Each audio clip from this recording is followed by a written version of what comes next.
Hello again, everybody, and welcome to the Jim Cornette Experience, where today the WWE has more speeches than a presidential election, and AEW has more injuries than a 100-car pileup. All that and a bunch more people and things that pissed me off this week. And joining me, Hawaiian Brian, the podcasting lion, the king of the Arcadian Vanguard Podcast Network, Mr. Co-host to you. He's an Olympic-level orator and a scintillating speechifier. The great Brian Last, everybody. Aloha, Jim. A pleasure to be here once again as we are recording, and it is your show, and I'm happy about that. So that's all you got today. Okay, very good. We'll check back with you in a couple hours. A splendid orator and a scintillating speechifier and an Olympic-level orator. A speechifier, that's right. Well, because that's what wrestling is now, right? It's all about the speechifying. Yes, you've always had to talk them into the building, but now they've gotten rid of the pesky matches, and they're just drawing money with the dramatic scenes and comedic interludes of the various monologues that they're being delivered now in the program. For year-end voting, should there be a difference? All kidding aside, should there be a difference between best promo and best speech? Well, yeah, because the competition for best speech would be, I don't know about best. The competition in the speech category is certainly more numerous because there's very few good promos, but maybe there should be two different categories and we'll talk about different kinds of promos later on today at some point in this program before the whole thing's wrapped up. Should best face-to-face promo be an award? Considering how often now we see that, either two guys in opposite corners of the ring squaring off or two guys just standing right in front of each other, squaring off on the mic. What about a best two-faced promo? How does that work? Where somebody comes out and goes into business for themselves and double crosses the guy that they're in the ring with. There's been several of those this year. That could be a category. See, maybe that's the key. Instead of making any of the wrestling awards about the wrestling, it should be about everything but the wrestling. It almost is now. Because you've got Uncle Dave, who's almost ready to hop off the Titanic from what we hear, but he's fostered the situation where all the people think that this is all just a bunch of, video game ha-ha, and the best wrestlers are the ones that do the most moves and utter the most comedy. So maybe what about just separate categories for everything? Serious and parody. Again, a lot more competition in the parody column. Oh, yeah.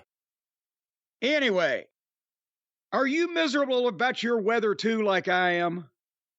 I don't know about miserable, but today's the day where it went from yesterday being almost 80 here to 50 and rainy, and all the leaves are coming down. Yes. And it seems like that, based on what the weatherman's saying, that is our future. All the leaves are brown and the sky is gray. And we had a record high low on Friday. You see what I did there? You know what a record high low is, don't you? No, what's that? That's when the low of the day is the highest recorded low temperature for that day in history.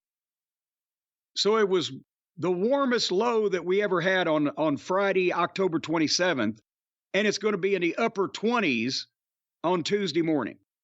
When I was a kid at Hebrew school, we had a principal, Mr. Lowe, and we used to piss him off by saying, "Hi, Lowe." He didn't really like that too much.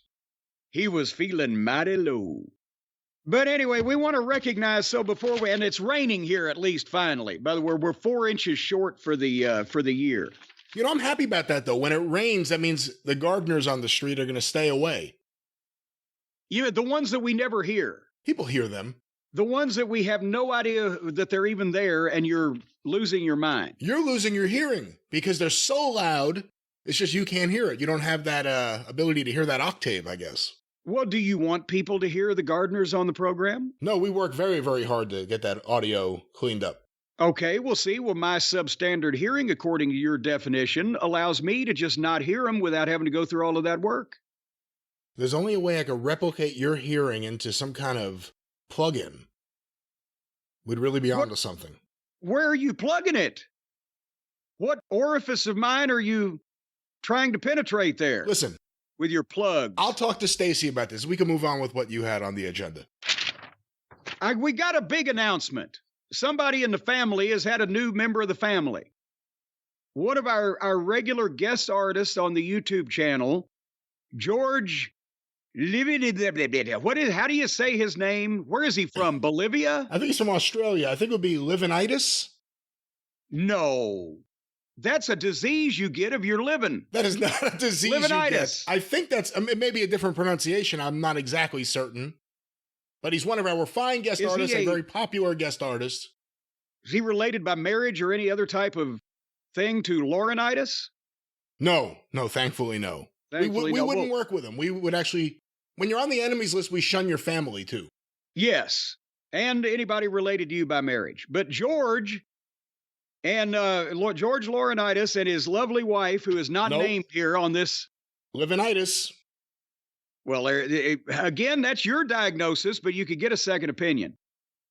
But he and his lovely wife, who are not named on this particular report that we got from the government agency that handles this type of thing, have just welcomed their second daughter, Angie, into this lovely, wide, wonderful world we got.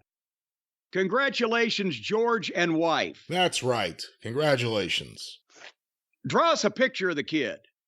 I like how women don't even have names anymore. Nick Wayne's mom. George's wife. Well, you know, when you get 4 or 5 people and a woman hanging around, sometimes they're short names. So did you see, and I know what you're going to say, but you got to say it in front of the people. Did you see Svengoolie last night on MeTV on October 28th, the Saturday before Halloween, as we speak about it here? I saw the second half, the Trilogy of Terror, which I had not seen in many, many years. But I missed the first half, which was something we had just talked about, the Night Strangler. Yes, and I couldn't believe it when I saw the listing a couple hours before the show came on. Last week we were talking about, they aired The Night Stalker, the first Kolchak movie with Darren McGavin, and one of my favorites of all time. I loved it when I was a kid, told that whole story, blah, blah, blah. And wouldn't you know who won the pony? The very next week, I'd been mentioning the sequel, The Night Strangler, was potentially even better, and I liked it more, and boom, and you never see it anymore, and up pops The Night Strangler on Svengoolie.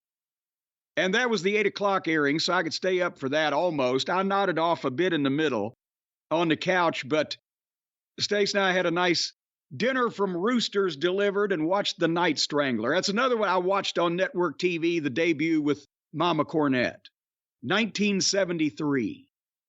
So it's the 50th anniversary. And it's incredible something like that was on network TV.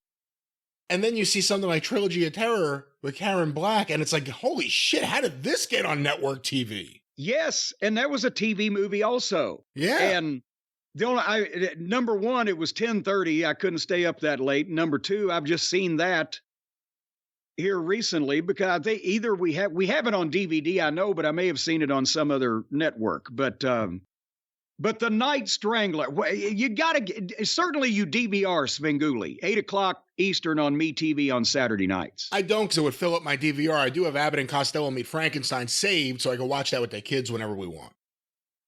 What kind of substandard DVR do you have? Well, I have only so much space. There are other shows, and he's going to play the movies again, and some of the movies I have in my collection. Well, goddamn, watch it in the next week or two and then delete it, but that way you'd be up on everything. Up on everything from 1973?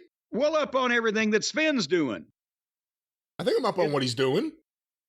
Well, apparently not, because you're not DVRing the program. You're missing the first half of the double feature there. Hey, in the middle of that doll trying to kill Karen Black, it was doing, trying to get into the door. Dad, you doing the Svengoolie stomp?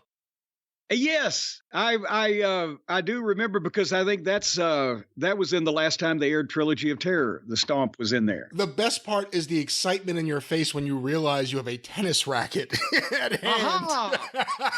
I've discovered it. No longer just barefooted, but now I have fun. All righty. Well, anyway, before we get into the main part of the program, there's a few things that have been just pissing me off lately on television that I've been seeing, and some of it's local, some of it's worldwide or nationwide. But we're about to have an election here in Kentucky. And the governor and the attorney general and the local state offices. And so, of course, the TV commercials are everywhere. And I got to say one thing. Both of the political parties know their audience because we're lucky enough to have a Democratic governor, Andy Beshear, here in Kentucky, even though it's infested with Republicans, because the last Republican governor was such an asshole and a piece of shit that even the Republicans didn't like him. So imagine how much territory that takes in. So we've got now a Democrat governor who is doing a wonderful job, Andy Beshear, and he's running against this fucking attorney general who's a Republican. And he's a black guy, but he's black in skin only. Because otherwise, he's an old and grumpy and conservative, a white fuck. He should be Mitch McConnell. They've transplanted some 70-year-old white guy's brain in this guy. And he's on commercials and he's hugging on Trump. He's a Trump sucker. Kentucky's Trump country, Mr. President. No, it's fucking not.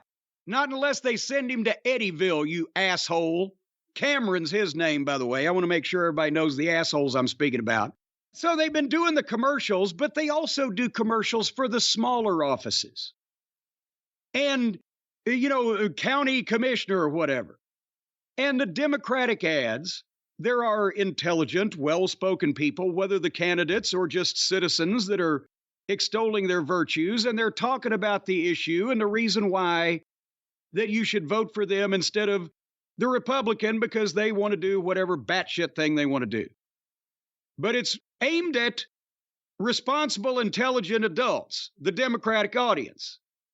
The Republicans, I think Wilford Brimley is dead, but all Republican TV commercials in this state have some voiceover artist with the deep country accent like he's, Jed Clampett, and he's talking to the rubes and the hillbillies and the suckers, and they're saying, Andy Beshear wants to cut your son's dick off and not tell you about it. And the county commissioners even, much less this attorney general prick, are trying to talk about, we're going to stand up to Joe Biden. And they show pictures of Andy Beshear shaking hands with the president of the fucking United States, which you would want the governor of your state to do. He's got friends at high places. And they say, he's a member of Joe Biden's agenda, and we're going to stop it. Like the goddamn county commissioner of Pixley is going to stop the president of the fucking United States. George Soros paid for his vasectomy. And then Cameron is bragging, I sued Joe Biden 21 times in court. No, you didn't, you fucking idiot. You filed legal injunctions to stop policies that Joe Biden was trying to put into effect to help people. Because you're a fucking Republican and that's what you do. You stop people from being helped. But you didn't sue Joe Biden. And you're not a fucking boil on his goddamn 80-year-old ass either. You little fucking hatchet-headed moron. But that's the election, so we're going to try to get rid of some more Republicans. We'll see what we can do. Why don't you enter the race as a third party? You can get like a Jesse Ventura groundswell and win. Because I'm, unlike the Republicans, smart enough to know that I don't need to be running this shit. Which is exactly why you should. No, I want the goddamn people like Andy Beshear that are currently running this shit successfully to do so. And I want Joe Biden, bless him, I hope he lives to be a 97, if he's the only son of a bitch that can beat criminal pig-faced Donald Trump, I want him to keep running shit. Otherwise, I'll take a younger Democrat. But what if you're the answer? That's what I'm saying. What if the answer is Jim Cornette? Then we're all fucked. Shit. But anyway, so that's Kentucky. Closer here to home, right here in Louisville, I don't know if I've mentioned this. I think I talked about it. It's been going on for a few months. And I've mentioned it maybe on one of the programs. There's a house here in Louisville, two houses actually, next door to each other. They found this fucking right-wing, gun fetishist, militia wannabe, delusional fuck He owns one of the houses, but he couldn't live in it anymore because he had stockpiled so many dangerous chemicals and trying to make bombs or do whatever the fuck. Holy shit. That it's a goddamn environmental hazard. He moved into the vacant house next door and started squatting. And they caught him in some fashion. I can't even remember how they caught him. This is a few months ago. And they have been trying to figure out since then, not only where to put him to keep him out of goddamn society, but also how to get rid of these houses. They can't be cleaned. It was, are we going to burn it down? No, fumes in the neighborhood. Are we going to blow it up? Yeah. Are we going to tear it down piece by piece? It might blow up. They've been investigating this fucking thing, and now they're dismantling both houses, I think, piece by piece and hauling shit out. They've got barricades all around it, right? For months.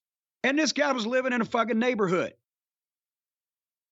But at least he didn't fucking make the news in a spectacular way like the guy in Maine did.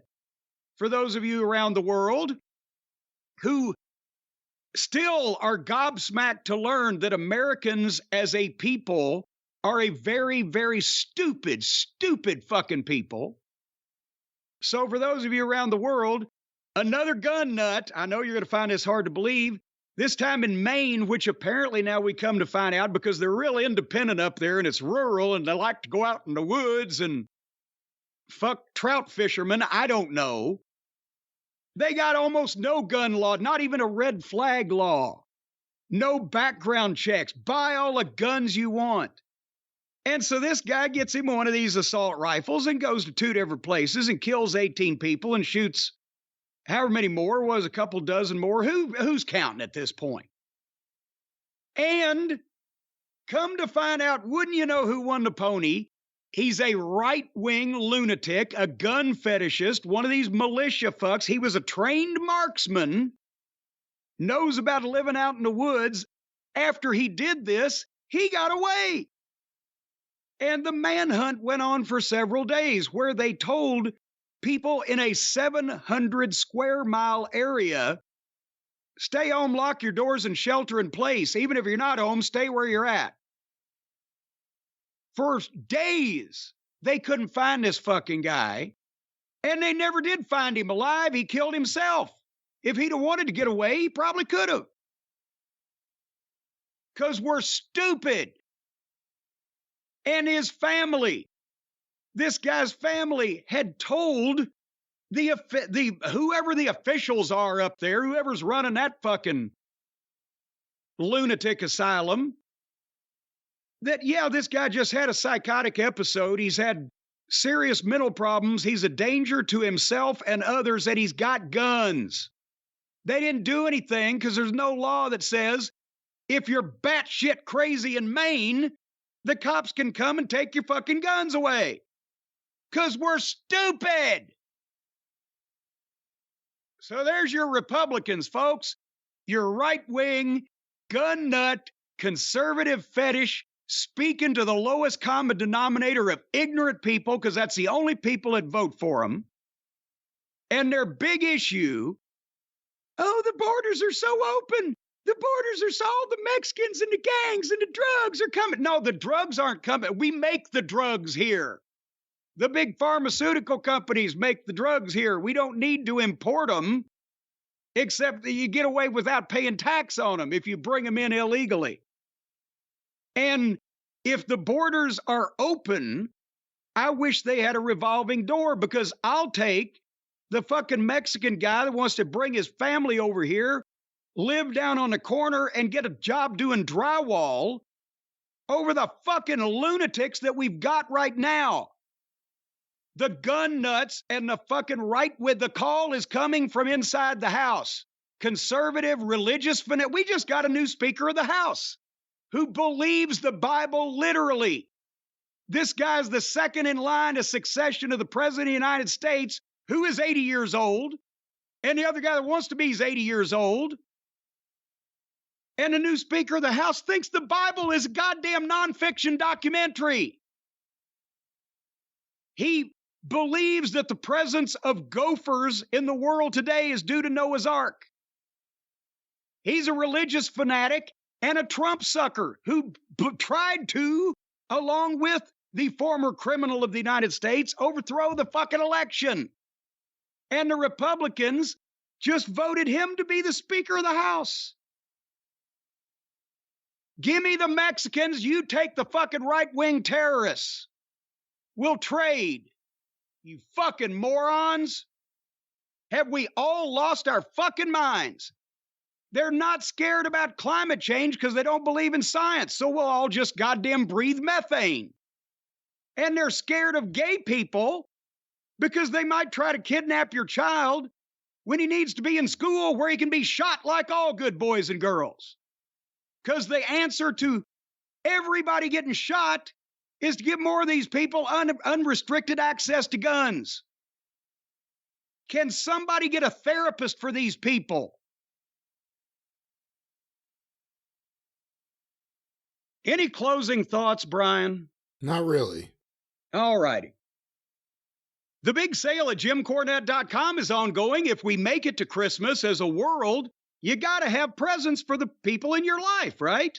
So fulfill all of your holiday shopping at JimCornette.com right now and get not only the Midnight Express 40th Anniversary action figure 4-pack set with book, certificate, signed photo, and more, but the Jim Cornette action figures, the DVDs, the Cornette face t-shirts, the autographed pictures, Cult of Cornette membership certificates, the behind-the-curtain graphic novel.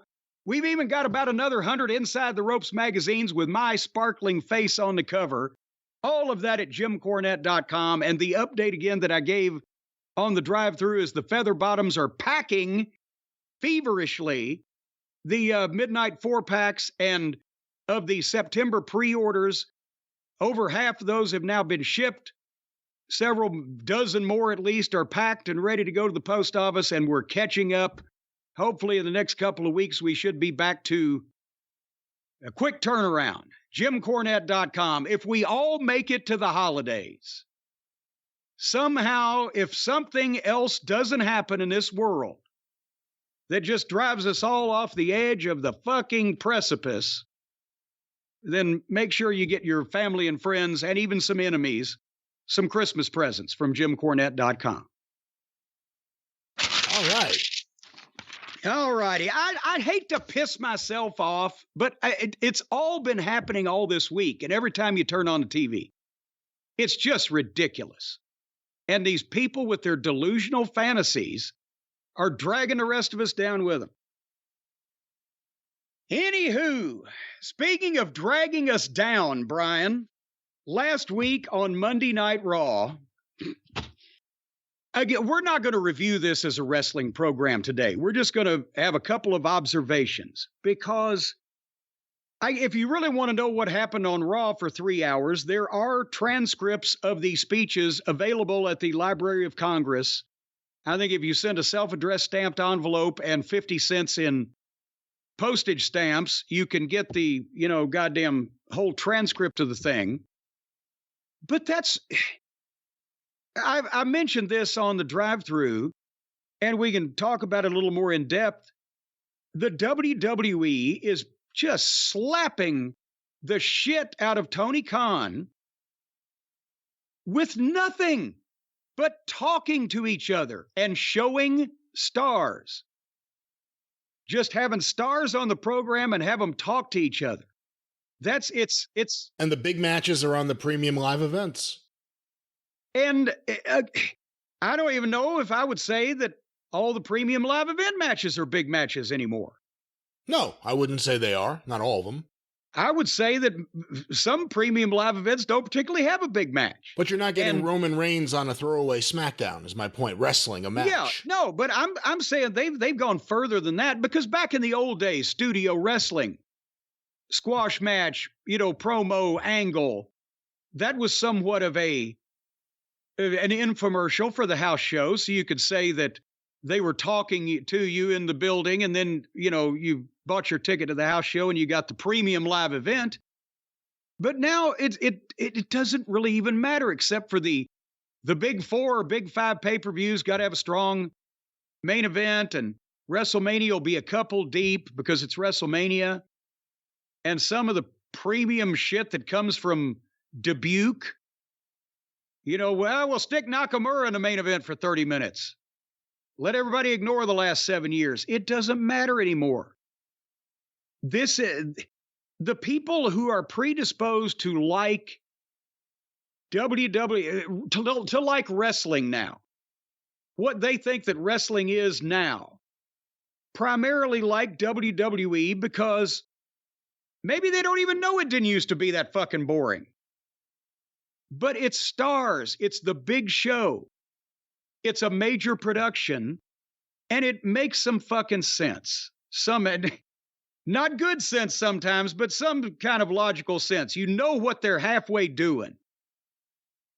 And that's all they got to do, I guess, because the Raw literally was a series of monologues and or dialogues between people with matches sprinkled in that you wouldn't give two shits about if you were trying to watch this for the wrestling. Can you argue with that? I don't even remember if I saw Raw, actually. Well, and that's the thing, because once you see people standing there talking to each other every week over and over in many of the same combinations, it kind of blurs. But the Judgment Day came out. The first word uttered, I'm going to give you some statistics. I don't even really care what all the fuck they did. Finn and Priest come out for an in-ring promo on the season premiere from Dallas, Texas. Not even Hollywood. The first word uttered by the talent was 5 minutes in, and they wasted time and they did idle chatter. And Priest said, the rest of the crew is in our clubhouse. It sounded like it was the fucking Bowery Boys. What is... So then they talk for 90 seconds and Cody interrupts and he does a long entrance. It was 2 minutes later before the next word was spoken by any of the talent again. And then they go back and forth in a threatening verbal fashion. And then they were making them, Cody wants to fight Priest, but Priest has a match tonight with Jay. Well, maybe it'll be Cody and Priest at Crown Jewel. Well, Cody accepts, but what do we do now? Give him a preview? And then they all jump and get in a fucking fight. And then JD Funko comes out and they try to hurt Cody's leg. What? Isn't it Mick Funko? Well, it's because actually I'm tired of the Mick in there. Just JD Funko Pop. Okay. Whatever. They hit Cody in the leg with a chair one time. The referees and agents come out and we're 15 minutes into the program. So now Cody's leg is hurt for later on. Okay, great. And I think, and Jay came out and yeah, he did something else. I don't know. And then we get Otis and Gable against the New Day. By the time that's over with, we're 35 minutes into the fucking show. And they did a Viking video with a large supporting cast of the wait staff at medieval times. Then Seth talked to Rhea in the back for almost 4 minutes in just a one camera shot of them in the back in the hallway, where at least Rhea sounds like an adult. Seth was just speaking weirdly, even more weirdly than Franklin usually talks, but Rhea's offering help. Seth wasn't interested. Rhea threatened him in a long-winded fashion. 4 minutes. And then they had more girls talking in the back. And then they had the NXT title on the line between Becky Lynch and Indy Hartwell, which went from 10 till 9 to 5 after. So they went over the fucking top of the hour with Becky and Indy.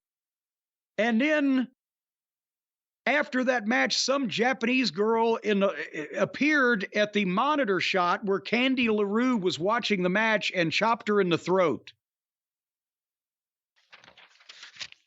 And then Adam Pearce and Nick Aldis were in the back, exchanging left-handed compliments and smart remarks, and they've got their issue going on.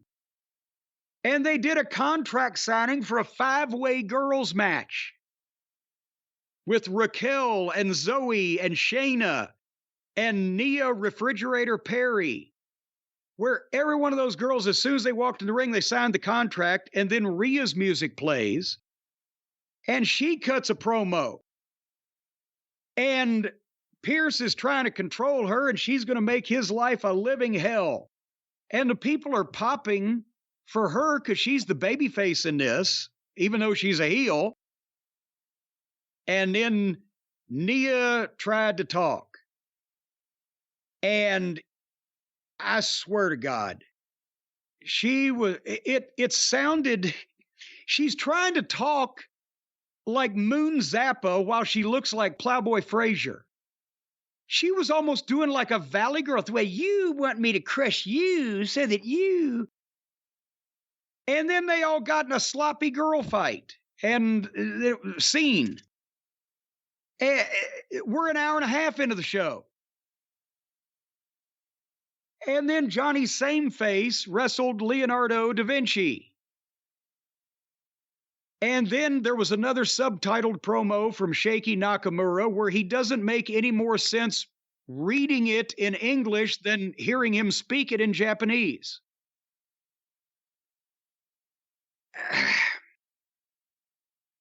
Am I boring you so far? Because they were doing it to me. I mean, I didn't remember if I watched it. I didn't watch it.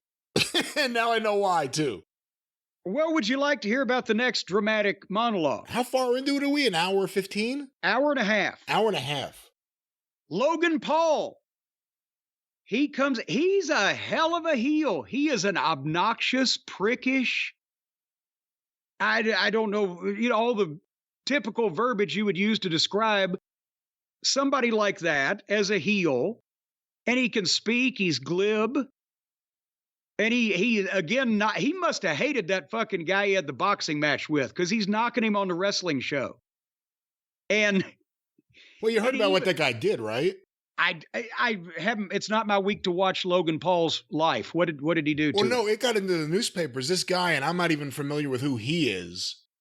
He started releasing, I guess, videos and photos of Logan Paul's fiance with other men, and like her. Apparently doing things years earlier with other men. And she sued him in the build-up to the fight. I don't believe it was part of an angle. How the fuck did, of all people in the world, the opponent of Logan Paul that they're fighting in a fight, how did he lay his hands on this material? I think with some people, if you're not careful and you like to date celebrities or pseudo-celebrities or trying to be celebrity people, whatever it may be, and you're letting them take pictures or film things, I think you run the risk of these things being passed around. People should be smarter.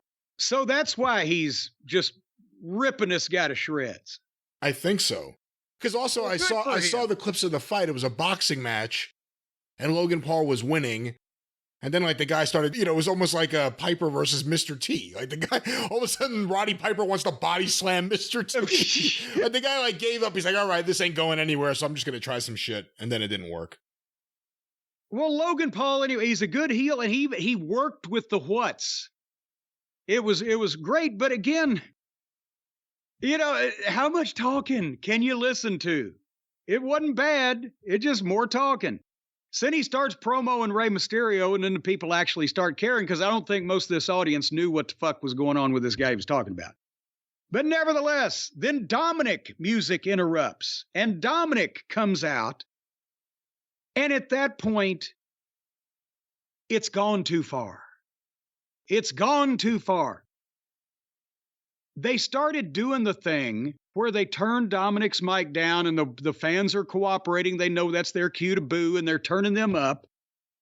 But now I know Logan Paul is knocking Ray and Dominic was going to come out and join that, but they can't say anything for long periods of time. And then as soon as Logan Paul might start saying something, they'd quieten down. Plus his mic is still up. But then if Dominic tries to do anything, the same thing, I had to fast forward because you can't, it's milking, constant, long, nothing's happening. It's getting old. What do you think?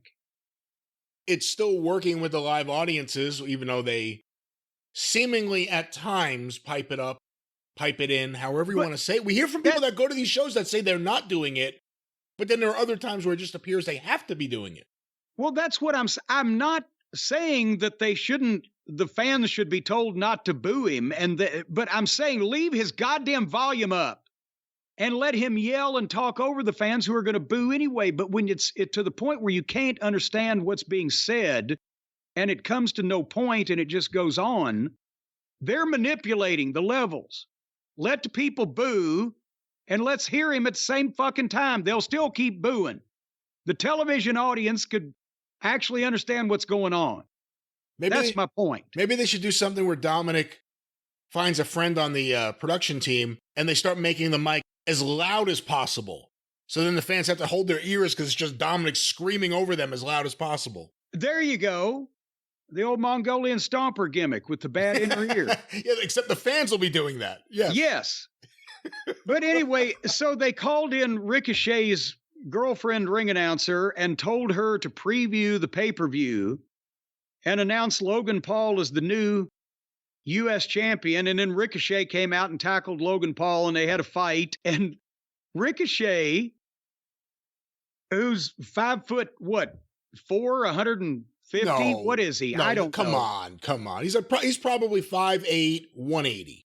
Okay, he beat up Logan Paul and Dominic and ran them both out, and they just left. Maybe he's 5'9".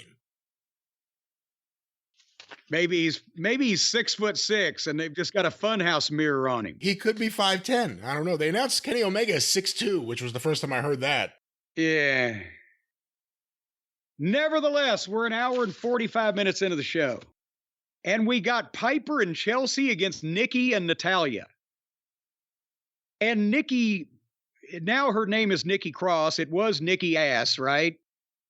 And when she was a superhero gimmick and but long pajamas. She became that character, the Nikki Ass superhero character, but was she Nikki Cross before that? And then she became that and she's back to Nikki Cross, or was she a different name before that? Yes, she's double crossed. She's gone back and forth a number of times. Maybe she had her fingers crossed behind her back. Anyway, her new deal now is that she's nuts in some fashion, and she stands on the apron staring straight ahead, motionless, blank face, doesn't pay attention to the match. So why she's the partner, I don't know. I'm sure that's when they were nattering in the back and I didn't care. But nevertheless, she was staring ahead blankly, motionless, like the fans in the seats for this match. And finally, she just got off the apron and walked out, and the heels beat Natty. And that was that. And then, just so we know where Drew McIntyre and Jey Uso stand, they were in the back talking to each other. And Drew was being a real smart ass and basically says, whatever happens to Sammy is your fault. Because Drew is wrestling Sammy tonight. And the reason why Owens and Sammy aren't together or friends or whatever, because Jay came there, they can send the other guy there, whatever the fuck. Can you tell it's almost the 10 o'clock hour? I guess, yeah. And by the way, Pierce was arguing with Miz when Rhea came in and signed the contract, and then the camera followed her down the hallway to console Dominic. So at the point we got to the match with Drew and Sammy at the 10 o'clock hour, Sammy had been in the ring for 10 minutes for the people in the arena. You've got time to have something out there, but yet they just show people these endless fucking videos on screen. Anyway, at 10 o'clock, Sammy and Drew, size versus speed, and then Drew kicked the shit out of him. And then got thrown over the desk, and they went to a break, and they came back, and they did a dive, and they did a kick, and they did a power bomb. And just when I was thinking, Drew McIntyre is getting more interesting, his matches, his promos, whatever, as he's becoming a smart-ass heel. And this match wasn't bad, especially as not only WWE matches go, but as anything we've seen so far tonight. And then all of a sudden, they're having to. Drew gave him some big belly to bellies and nipped up and fired up, right? And I'm thinking, yeah, they're getting this fucking guy over. And then Rhea Ripley's music plays. What? And she comes to the ring, and Sammy gets a small package 2 count and then sets up for the kick. But Rhea gets up on the apron and draws Sammy's attention, and then he turns around and Drew hits his kick. 1, 2, 3. So not only does Drew McIntyre need help from Rhea Ripley to beat Sami Zayn if they're pushing Drew in this new fashion, but, Brian, what about that finish didn't make sense? I don't know. Rhea Ripley started out to the ring to apparently distract the referee and help Drew McIntyre win the match, when Drew was kicking the shit out of Sammy and had just nipped up and fired up and was honing in for the kill. Why didn't she come out when Sammy was making his comeback? How does that make sense? She could see 30 seconds in the future that if she didn't come out right at that moment, that 30 or 45 seconds down the road, it looks grim. Right now, he may be winning. That it doesn't, that the way that was done doesn't make sense, does it? No. Doesn't but seem they like did it. But they did it. And then would you like me to continue since we're having this conversation? Well, I mean, there can't be that much more left, can there? I mean, No, there's not. But nevertheless, there's talking, because Aldis was in the back talking to, haven't seen him in forever, little darling Dagmar and Diamond Lil. Didn't know they were still, these were the 2 shortest female wrestlers I've ever seen that didn't work for Moolah. I don't know what their names were, but he was a foot and a half, because Aldis is what, 6'5"? Easily. Seems like it. He has a towering presence. He looked like Andre next to these 2. And then Pierce came in and got mad at him for chatting up the superstars, and Nick decided to take off, and then Nikki Cross just wandered across the shot, and everybody stared at her as she wandered by. And then Big Bronson Reed wrestled Tozawa. Tozawa is literally 5'6" and 160 pounds. You cannot convince me otherwise. And Seth and Drew talked to each other more. And then, Brian, I don't know if DraftKings is on the program today. I don't believe they are, but would you like to put odds on how long it took from this week, from the time of the first entrance of the main event participant till the time the bell for the match actually rang? 13 minutes. You are incorrect. They rushed it this week. Oh. They hurried it up.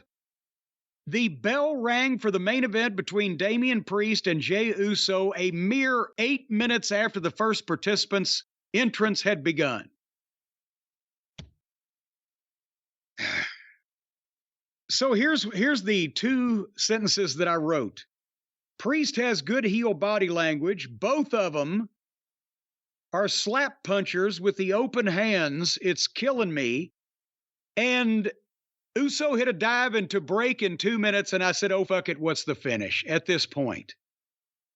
And the finish was that Finn came down and drew the referee, and Jay nailed Finn and then dove on him, and then Finn nutted Uso on the ropes, and then Priest hit his finish 1, 2, 3, and then they beat him up some more until here came Cody down the aisle limping with his bad leg that they had injured earlier in the show, and got in a fight with Finn in the aisleway, and then beat up Priest in the ring and went to break Priest's ankle, and Finn pulled him out. So after 3 hours of this program, the last 2 minutes were actually good. You got it. I could see Dusty coming out with the fucking leg wrapped up and goddamn blood in his eye. And to get even with the baby faces, there was 2 minutes of goddamn excitement on this program in 3 hours. and it was a Dusty Rhodes comeback. And that's the thing. That's what we were talking about on the drive-through this past week, is the WWE is not only seen by the fans as the preeminent organization, but it is the preeminent organization in terms of their business and the way that that's structured. And I'm not talking about the creative. I'm not talking about the booking. Sometimes it's good, sometimes it's not. Over history, that applies to everybody. Their production, their marketing, their merchandising, the way that they make stars, the way that they don't let a lot of the guys that they have investments in damage themselves by indulging their own worst interests and being stupid, either in terms of hurting themselves or in terms of presenting themselves like fucking morons. They make stars, they have access to stars. And even though this is some of the most boring fucking wrestling that anybody that's ever watched wrestling since the goddamn pre-television era, when they did lay in headlocks for 10 minutes. Even though it's that boring, it's making a fucking fortune, and it's blowing AEW out of the water, because AEW's office, I know their television production, at least the creative end of it, is not run as professionally as Jim Crockett Promotions was. But I think AEW's goddamn office is now the 2023 equivalent of 421 Briar Bend Drive, Charlotte, North Carolina, a converted convenience store that housed Jim Crockett Promotions with 3 full-time secretaries and 4 other people working in the building, and they were grossing $20 million a year in 1986. They just didn't have the infrastructure. You know, that's actually not even fair. It's a combination of that, because you can't take away the pay-per-view success that AEW's had. Although, again, that doesn't take into account the money lost on a number of other things, including this bomb of a video game. Yeah, I mean, you know, robbing Peter to pay Paul, but go ahead. But it's more like TNA. And it feels a lot more like classic TNA right now than ever before. Just a bunch of shit thrown out there that'll exist forever because there's endless money to throw at it. And it's not going to go away for any of the traditional reasons that would make a wrestling promotion go away.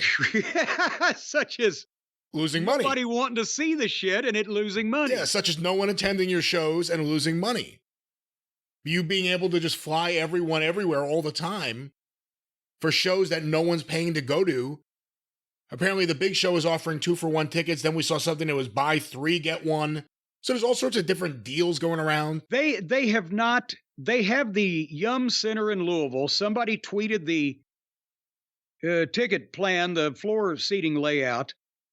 They have the Yum Center for this coming Wednesday set up for, I believe, 4,900 people or 4,700 people or something. It's a 22,000 seat building for basketball. But they got it set up for 49, and they haven't sold 3,000 tickets yet. So they have, I think they've got like 40 or 50% of their seating capacity sold, but they've actually sold like 12% of the capacity of the arena. It's insane. That can't. And they're doing television with a big truck and satellite and live feeds and crew and production and catering and blah, blah, blah. We're talking hundreds of thousands of dollars. Obviously, with the payroll and all the other things involved, 7 figures to do this fucking production. You know what else, too? The fans that actually do go and buy tickets, those are the fans that support the product. Those are the fans that would buy lots of merch. Then they don't even have like a well-stocked merch stand anywhere. Or they'll have one merch stand with like 5 different designs of shirts, and that's it.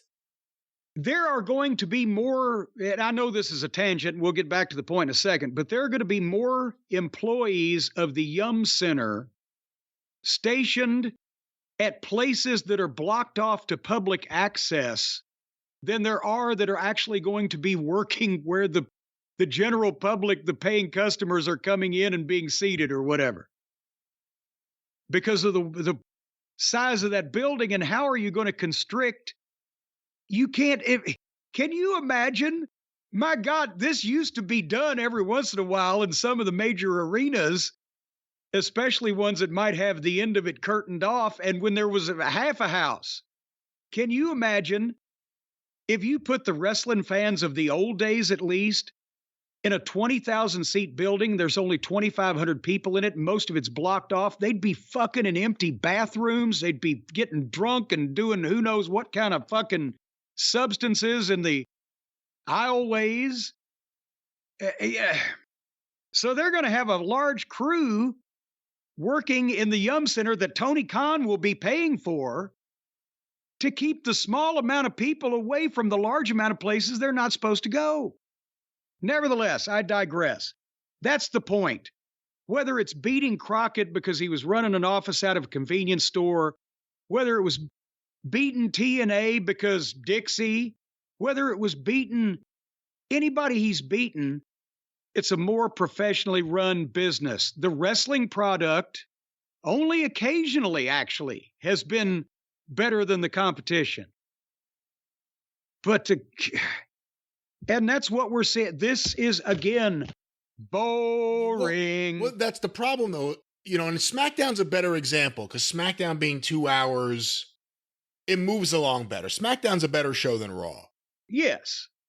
But it's just the stars. It's not about any of the matches. It's about what are the stars going to do and when are the stars going to be on the show. And those moments work with those fans. AEW, and we'll talk about it, had this collision show where suddenly it was Omega versus MJF, which would be a really big match. They stacked the rest of that show with garbage. It's like, how are you supposed to get anyone excited in this product? Look at how you book these cards. They ran the diners off with the rancid appetizers before they got to the fucking filet mignon. It was actually supposed to be filet mignon, turned out to be horse meat, but we'll get to that. But that's the problem. There is no, look, WWE will always fuck with their competition, at least as long as Vince is alive, and probably far after that. But there is no competition right now. WWE is miles above AEW worldwide. And AEW is floundering. And even the most diehard AEW fan is seeing it now. AEW feels more like late WCW and early TNA than it does AEW. Hold on. I may be going to take issue with you here for a second, but I've got to, flood, flop, flora, Florida. I'm trying to find floundering, QRSTU. There. Flounder. To move or thrash about clumsily, to act or proceed in confusion. I don't know if now is this the next stage after floundering? Are they spiraling? After you flounder and flail about, wouldn't you then begin the suction of the drain is calling? All right. But that's the point. And you made it at various points, we've said to ourselves in this adventure over the past few years, AEW, they might be making a run at this thing. At least, boy, it's looking up. It's maybe the better program. And then they would shoot themselves in the foot or something would happen. And then every once in a while, the WWE would be like, what the fuck? Are they trying to lose this thing? It's almost like they're putting them over. They're handing them shit. But then they would rebound and the bloodline and the blah, blah, blah. But now neither show is easy to watch, but there's a clear winner because at least they're focused and they're professional. And they don't, what was it? Thez said, I will brook none of your shenanigans. And they don't brook a lot of shenanigans over there in Stamford anymore. You know what? Honestly, Brian, especially now more than ever with these programs just lulling you into a somnambulistic state. You know what you need, don't you, to be able to watch wrestling on TV in this day and age? What's that? You need the perfect sleep chair. That's what you need. I could use it right now, apparently. Yes. Apparently you could. See, I was going, you need the perfect sleep chair, and then you'd jump in, and it was just my whole timing. But I'll tell you, did I tell you what I did? I haven't told the folks out there. I got the perfect sleep chair. I mentioned that when we've done their spot before, but and I said it goes up and it goes down. It goes up, it cools down. What it was, I got the perfect sleep chair. I got the perfect I don't sleep know chair. what See, you're I'm doing. just, No, you're ruining the spot. You should stop your singing and your snapping and your. I'm brainstorming their music now for the because it heats up, it cools down. I got the perfect sleep chair. I got the perfect. That's their new spots. But what I did with my perfect sleep chair that heats up and vibrates and sits up and lays back and reclines and moves in an infinite number of positions, I gave it to my cousin Larry because he got out of the rehabilitation facility last week and he was at his house and still because and this is all in all seriousness. They used to say it on the wrestling programs, we're going to have a main event today for all you sick and shut-ins, but we have not talked. We've just talked to the lazy portion of our audience, the part that wants to be not only comfortable, but positively sloth-like as they sit and veg out and watch TV. But this thing is therapeutic. If you have a member of your family that has, issues with being able to get up and down by themselves and they need to move around, but still while they're in a chair, this is perfect because now instead of the recliner he had that he had to crank the thing and the feet would go up and the back would go back and that was it. Now, if he wants to put the feet up and lay the back down at the same time or one or the other, he can do that. It tilts you up into all kinds of positions and it's making it easier for him to change his positions while he's still weak and, it needs to be supervised when he actually stands up and moves around. Because if you've been in bed for weeks and weeks, it takes a while after an illness like that for your muscles to come back. So that, according to what he said, it made a big difference and is something that we might consider for those of us in our families or social circles that are more than just couch potatoes and actually need to be chair bound for some period of time. Thanks a lot, Mr. Killjoy. Why don't we talk about all the fun things you could do in the perfect sleep chair? It's you can go back, you can go forward, you can, what'd you say? You could heat, you can cool, you could vibrate. Ooh, now you want to know. You heat up, you cool down. I got the perfect sleep chair. I got the perfect sleep chair. I got the perfect sleep chair. But they don't skimp on quality. And it's available in fabrics of all kinds, including genuine leather. For those of you in the audience who may not only be homebound, but incontinent. So it's easier there. And they've sold more than 100,000 perfect sleep chairs, the folks at Journey Health and Lifestyle. So, there's a bunch of people apparently are pissing themselves over this thing. And they deliver the chair directly to you, so you don't have to worry about packing this thing home from the store. They brought mine right in, lifted the top of the box off, and anything that comes out of a box is over. You know that. So whether you want the therapeutic heat or the vibration to soothe aching or weakened muscles because of some debilitating condition, or you just want to crank back in this thing and stuff Twinkies down your neck until you vomit, you can do either one you want. It's the perfect sleep chair. And you can, once again, make yourself, do yourself a favor in the holiday season. Not only is it going to be cold for most of you out there, well, this thing heats up, but also when you're watching wrestling, you don't have to get up and go to bed when you've already gone to sleep. You can just be there. And you don't even need a blanket. It's got heat. So all you got to do is head over to shopjourney.com. That's Shop Journey, as in the band formerly starring Steve Perry. Shopjourney.com/JCE and use the promo code JCE for $125 off the order of the perfect sleep chair. Is that the largest cash discount that we have ever offered here on the program? You've asked that before, I think so, just because I can't imagine, unless you buy like thousands of dollars worth of stuff using a promo code to get a allotted percentage as a discount. Well, yeah, but this is a minimum guarantee. See, that's different now. We're talking about the old days, the way they paid the wrestlers on the percentage, but this is a Gary. You're getting $125 off of what you order. I would leave WWF for this deal.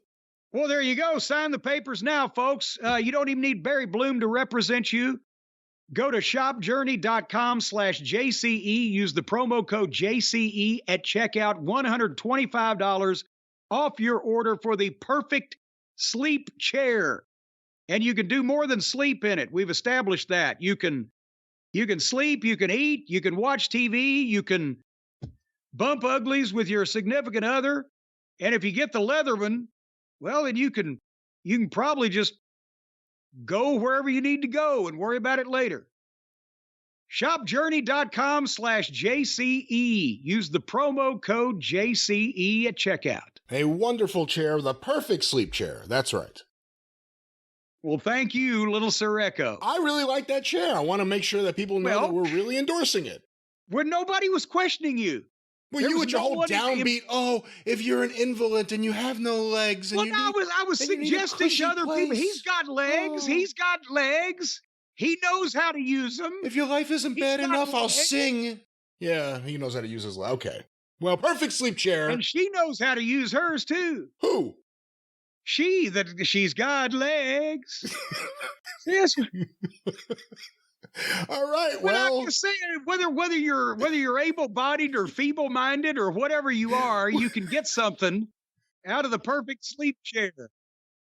That's right. It's for everybody. It's for everybody. It doesn't discriminate, Brian, over race or creed or color. What is a creed? Hold on, let me look. I guess perfection is really what it implies, that it's perfect for everyone. That's why they named it. It's perfect, and it's for everyone, because everyone sleeps, right?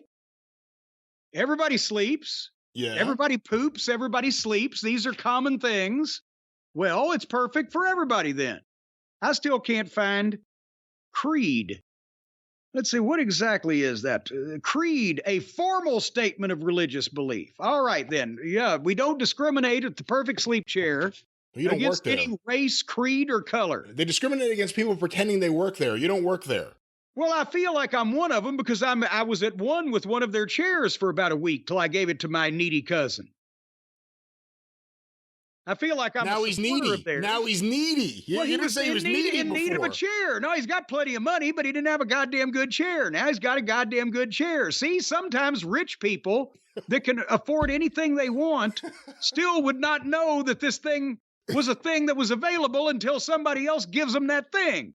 So give me that thing, because it's the best. Or, rich cousin could just use the promo code. What's that one more time, Jim? JCE at shopjourney.com/JCE. And this is your show. All right, I guess now that we've covered the first half of the week in WWE, we should move on to Smackdown, which was moved this week. It was on FS1 because of what's going on in the World Series. Are you boys in there? You know the Mets are not in the World Series. I don't know. You know that. Come on. If you tell me is the only way that I know the Mets are living on this planet is when you tell me, and I put it completely out of my mind immediately because I don't give two flying French fried titty fucks. However, I thought I would be conversational with you in one of your outside wrestling interests. And so are your boys playing the ball games? Just an innocent question. First of all, let's go Mets. Second of all, my boys are preparing for next season where we're going to be back out on the field and kicking butt and winning games. Where they're going to back out? The World Series right now is between the Arizona Diamondbacks and the Texas Rangers, and it's 2 games in. Wait a minute. They've split it. Arizona Diamondbacks. Yes. Are they new? Yes, they came into the league in 97. Well, I guess that's relatively new. 26 years. I haven't heard much of them. Have they made a big stir up until now? They won the World Series in 2001. But haven't done much since, I guess. Well, so they haven't done much since. Apparently, they were a one-hit wonder. It came in, big splash, Orson Welles type of thing, won the World Series 4 years in, and then kaput, bupkis.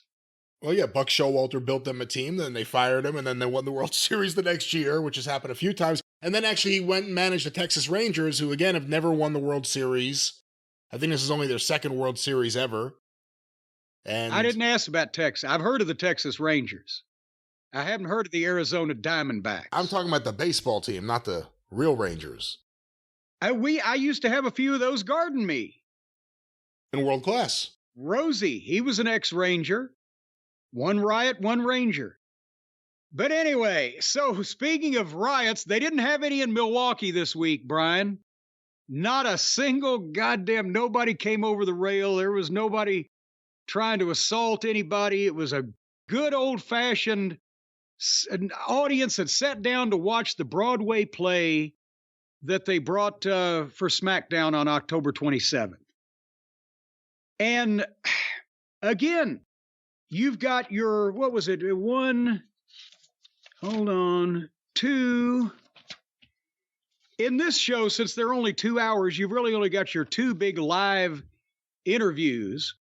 On Raw, it's 3, and then they sprinkle shit in between it. But at least here we've got a lot of bloodline stuff going on. And we had Roman and we had Paul, because this network TV, they only show up for the big hoop-de-doos. But I wonder, have you ever wondered, because I certainly have, professional curiosity. I wonder how far along and how detailed they've had this bloodline thing planned out all along. I wonder if they did the old deal where they figured it out all the way to what they want to be the end, like Vince used to do, and then worked backwards, haha. I wonder if they at least had a storyboard where, okay, every month at the pay-per-view, we're going to build to these matches for 6 months, and then we'll fill in the details on TV, but these are the big happenings, who's going to go, who's going to come, who's going to win, who's going to lose. Or I wonder if they're just pulling it out of their ass as they go along week to week, and every once in a while we've noticed that they had an empty ass that week because nothing really happens. Or one more, and I'll let you answer that. Do you think that every couple of weeks Heyman just wanders into the writer's room and puts his hand up on his chin and in his Paul Heymanish way goes, what would it be like if so-and-so said such and such to so-and-so, and then so-and-so responded That's Heyman? In such and such fashion? Well, because I can't do Heyman. So what did you do? A British man? What is this? I don't know what I'm doing. But you know how he does that. He just goes, well, what if so-and-so and this and that? And they just take notes. Do you think that's how they're doing it? How are they doing the bloodline thing with all these twists and turns and comings and goings that they haven't really tripped over their own dicks yet? Well, I guess a bigger question, other than do you think Heyman is asking questions like this? No, the bigger question is, do you think there needs to be a firm, big ending?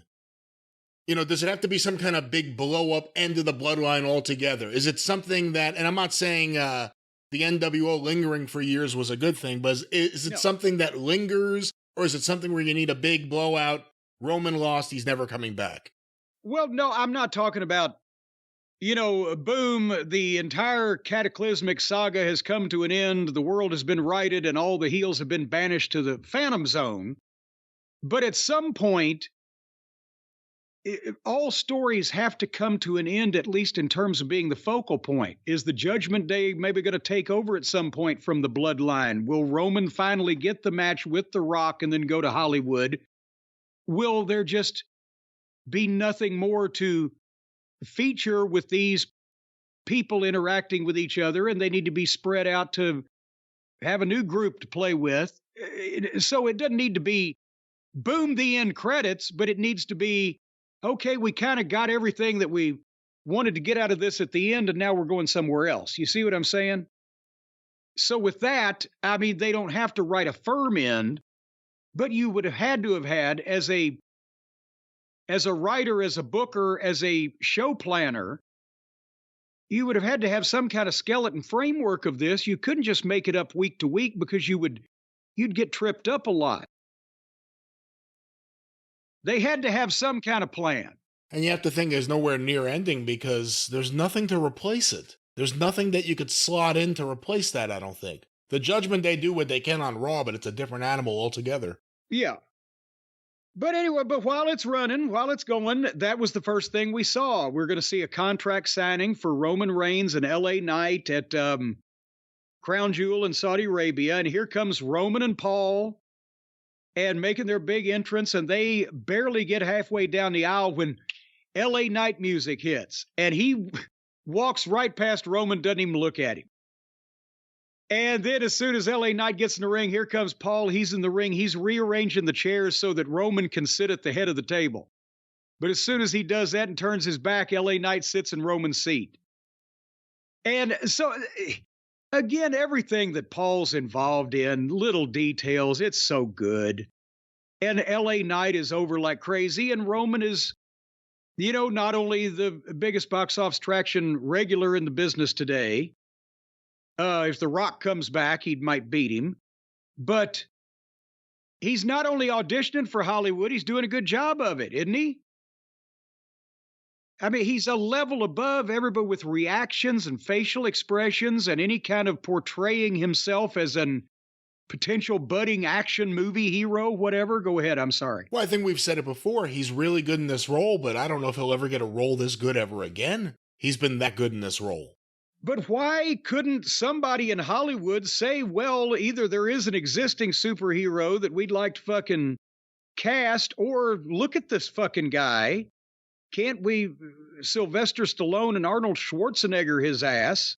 Because movie stars don't look like that anymore. Talk about the wrestlers looking like a bunch of scrawny little fucking pipsqueaks. The goddamn movie stars don't look a lot better, most of them these days. So you can do something with this fucking guy. Anyway. What name does he use? Well, that would be interesting because obviously they've got his name copyrighted. But again, Dwayne Johnson was Dwayne Johnson and became The Rock again. WWE, Endeavor, big time Hollywood. They all want to work together at some point. They could probably work these things out. Because well, correct me if I'm wrong, but if the new owners, Endeavor, for however long they own it, are so wrapped up in Hollywood and all entertainment, and they got that big flywheel, wouldn't it be as valuable to them to call, what the fuck his real name is, I can't even remember, him Roman Reigns? Joe Anoa'i, I think. Okay, well, there you go. You want Joe Anoa'i or you want Roman Reigns? For either side, it means money for both. I'm sure they could work that out. Vince didn't own the movie studios when The Rock left him to go to Hollywood. But then he became such a big star anyway that Vince got value out of having The Rock be the biggest movie star in the world. Until The Rock got tired of that and then just started calling himself Dwayne Johnson. And then when Vince finally lost the leverage, somehow he got the right to use The Rock back. There you go. But nevertheless, so Nick Aldis was presiding over this, and it was great. LA Knight was cocky. Roman was condescending. Have you ever even had a title match before? Have you ever done a contract signing? That kind of stuff. But then they both signed the contracts, and Aldis, I like him being this prickish fellow, and I'm interested to see where it goes, but he says, okay, my job's done, and he just gets out of the ring and leaves the talent to sit there. Okay, are we done here? And LA tells Roman, I'm on a first name basis with him, to acknowledge him and cut a real good promo on their match, trying to sell their match. Imagine that. Instead of trying to shoot about somebody he's pissed at in real life or do a double meaning promo for the wrestling websites, he tried to sell tickets for his main event he's involved in. And then Roman turned the table over on him and kicked the shit out of him. And I swear to God, they can't even in the goddamn promo segments and the angles and the contract signings, he just turned a table over on him. Then he gets out of the ring and pulls out another table from the goddamn underneath the ring. And he pulls it out. It's right next to the table that he just turned over on him and threw out of the ring. You know what was nice, though? When he pulled out the table, you didn't hear anyone chanting, "We want tables," or popping for it. They were booing it. They didn't want to see it. And even if they weren't booing in the arena, we don't know. They were smart enough to pipe in boos. And then that's where he's taken time to set it up. And I thought at that point, that's where the whole thing went flat, because they got to play with the furniture. And then, shock, LA Knight makes a comeback while Roman has wasted his time setting up a table out on the floor next to the table that he just dumped out of the fucking ring. And then Jimmy Uso comes in and stops LA Knight so Roman can roll out. And then LA Knight puts Jimmy through the fucking table. And scene. So I'm with it. I was with it the whole way until he turned the table over on LA Knight and kicked the shit out of him. That's great. And then why couldn't he just goddamn slip on a banana peel and let LA Knight start to make it? But here's Jimmy. And then Roman can roll out. And then Jimmy can goddamn try to do something, and LA Knight can hit his finish on him or even throw him over the ropes through a table. But they've got to even stop the momentum of the angles while they got you hooked as a TV viewer to fool with the fucking furniture. Your thoughts?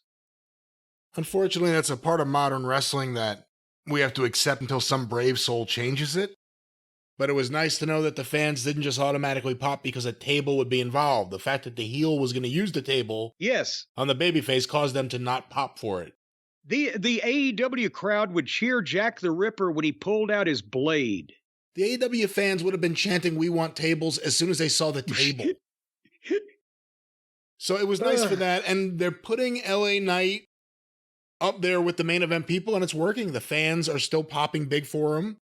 He's working the room really well. They do his yeah for him when he doesn't do it.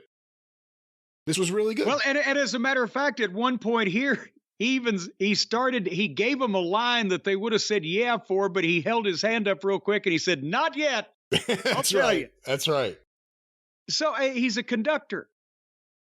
Anyway, speaking of conducting, the next car contained these passengers: Carlito and Escobar against the Street Profits, with Rey Mysterio watching on the monitor.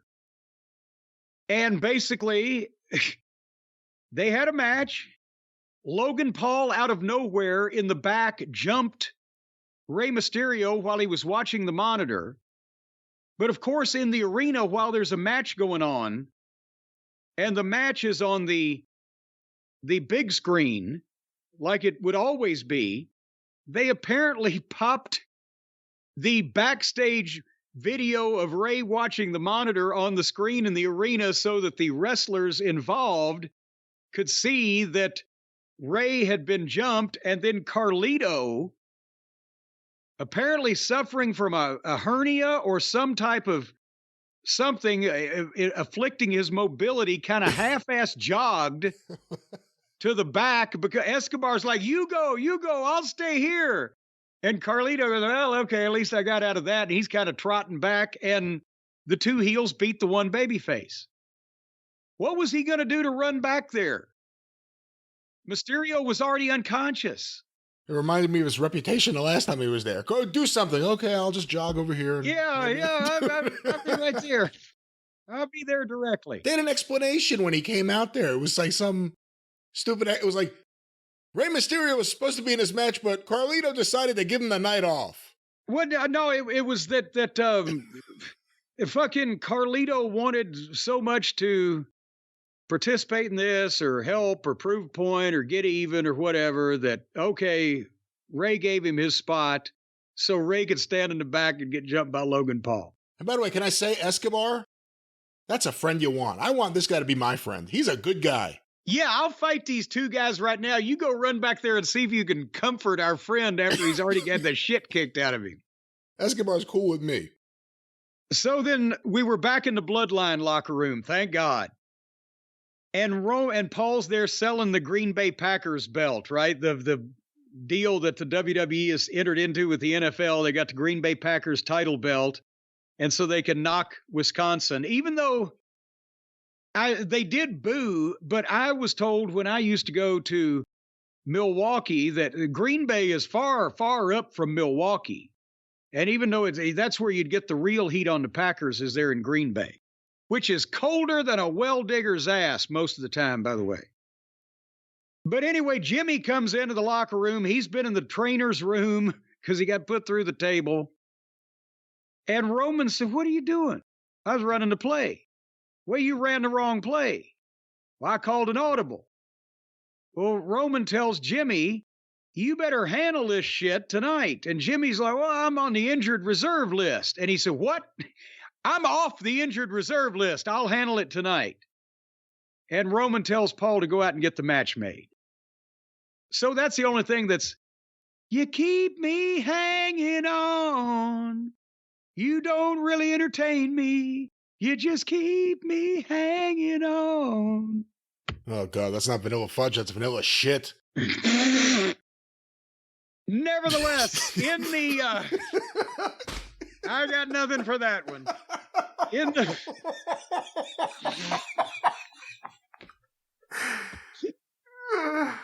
Ed Sullivan, and now here they are, vanilla shit. Oh my God, I was watching the other day when he had Paul Revere and the Raiders on. It's one of the greatest performances ever because like Mark Lindsay they can't even keep up with him on the camera. He's like bopping all over the place.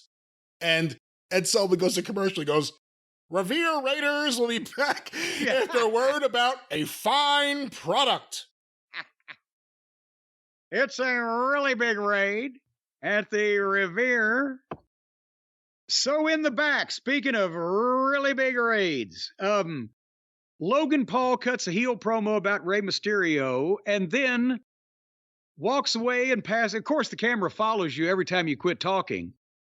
And he passes Kevin Owens, and Kevin Owens, and he exchanged some. Owens is wearing a Rey Mysterio shirt, so there's a displeasantry there. And then Owens starts walking, and the camera follows him, and he runs into Austin Theory and Grayson Waller. And immediately they start arguing about whether Owens could punch both of them in the face at the same time. And while they laugh about the idea that he could do that and stand conveniently close together, he comes from off camera and does that and knocks them both on their ass with one punch. So now we're doing fucking Laurel and Hardy back here in this shit. And then Dragon Lee talked to everybody, and then Cedric Alexander came in and talked to him. And then a bunch of girls talked to Nick Aldis in the back. You get where I'm going with this? I hear what you're talking about, yes. And then Shotzi wrestled Chelsea. And the first minute of this, because I could not look away, it looked like a wacky waving arm inflatable tube woman wrestling an octopus. They were just all over the fucking place. And so then they were just everywhere. It was fucking ugly. All right. Well, Smackdown rolls on. And one of the girls was wearing one anti-gravity boot just to throw him off fucking kilter even worse. And every time the other girl shot her off into the rope, she was running uphill because the ring was tilted. So at 57 minutes into the program, they got to perk up the audience they're going to get at the top of the hour. Here comes John Cena. And the people go batshit. As he's a movie star and a international man of intrigue, a yacht broker from Toulon, France. And he cuts, again, he could run for fucking office and win, especially with the goddamn lay of the land these days. He's got the humble Cena down. He's got the fired up Cena down. He's got the genuine, sincere Cena down. And he brings them in. He cuts a promo on his 20-year bond with the fans and how much they've meant to him, and this is meant to him, and a blah, blah, blah.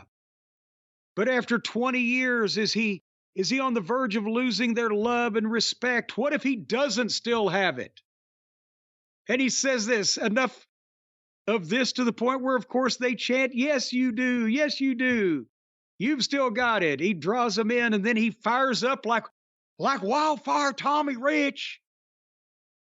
And he fucking gives them the fired up promo. There's one thing to do at Crown Jewel: win. It's a must-see event, and I must win. I promise you victory.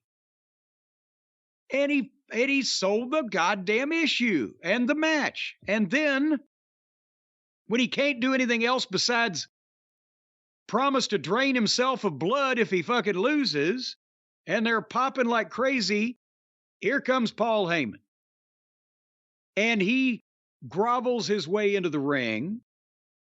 And, he does that with all respect and everything. He doesn't want to get in a physical confrontation. He's being very deferential, might be a word.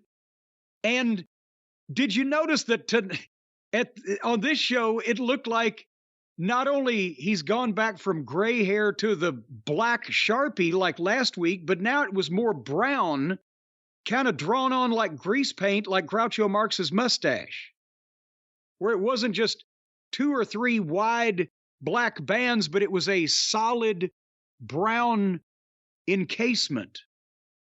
What do you make of that? Again, his tribal chief is back. His hair gets darker and thicker because the tribal chief is there. It gets thicker too.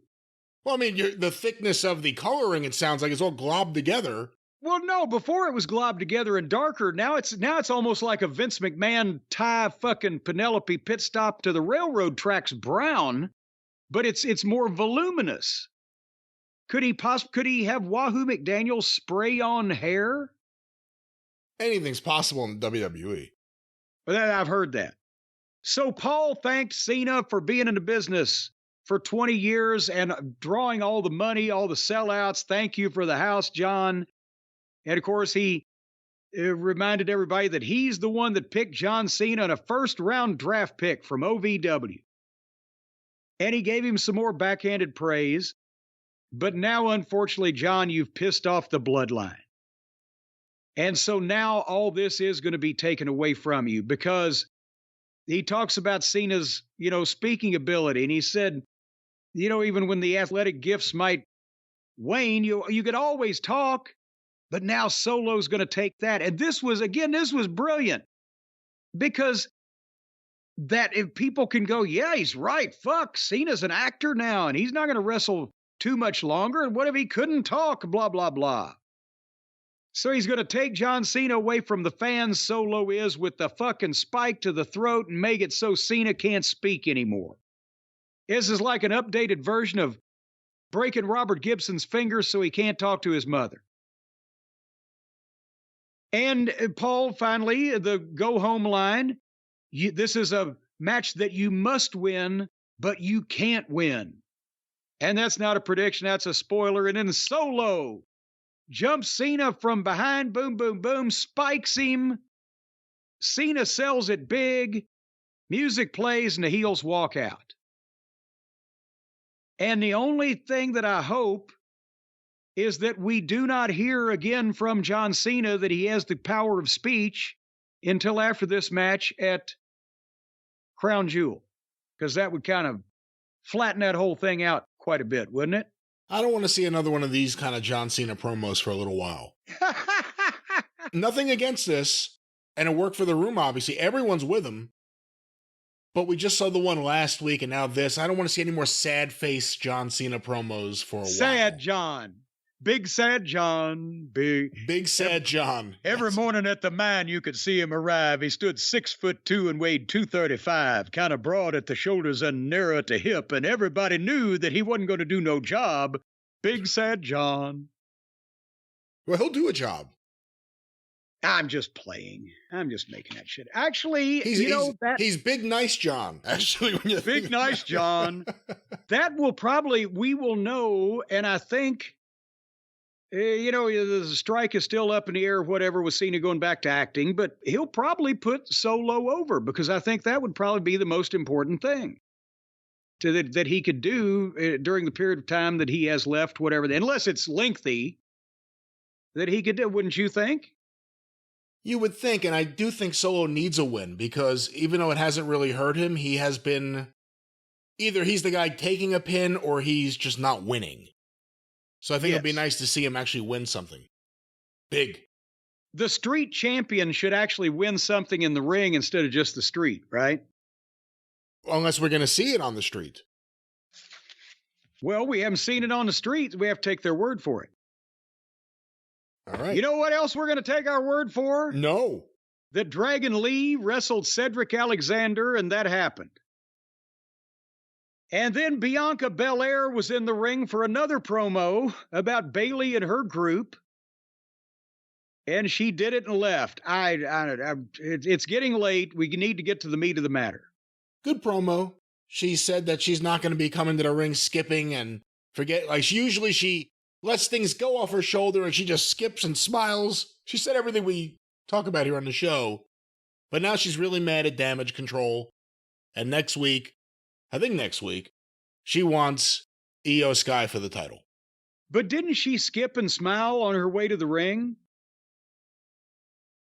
I don't remember the introduction. When I was fast-forwarding, I saw a great deal of skipping and smiling. Listen, for the record, I don't know if she denounced the idea that she will ever skip and smile again, but she's kind of saying the time for skipping and smiling is over because then why had she just skipped and smiled? Well, in real life, it was coming together to her mentally in real time. Like, as she was standing there in the ring, she didn't know what she was going to say, and then she realized, you know what? Why the hell am I skipping and smiling, talking about these assholes? And that's the best I could do. What she should have said was like Dusty, while all these other suckers are in the back, laughing and joking, the Dream going to be in the ring, baby, cooking and smoking. It was time for the main event. LA Knight and Jimmy Uso. And as Dick Murdoch would say, and did say many times, it kind of was like they started slow and tapered off.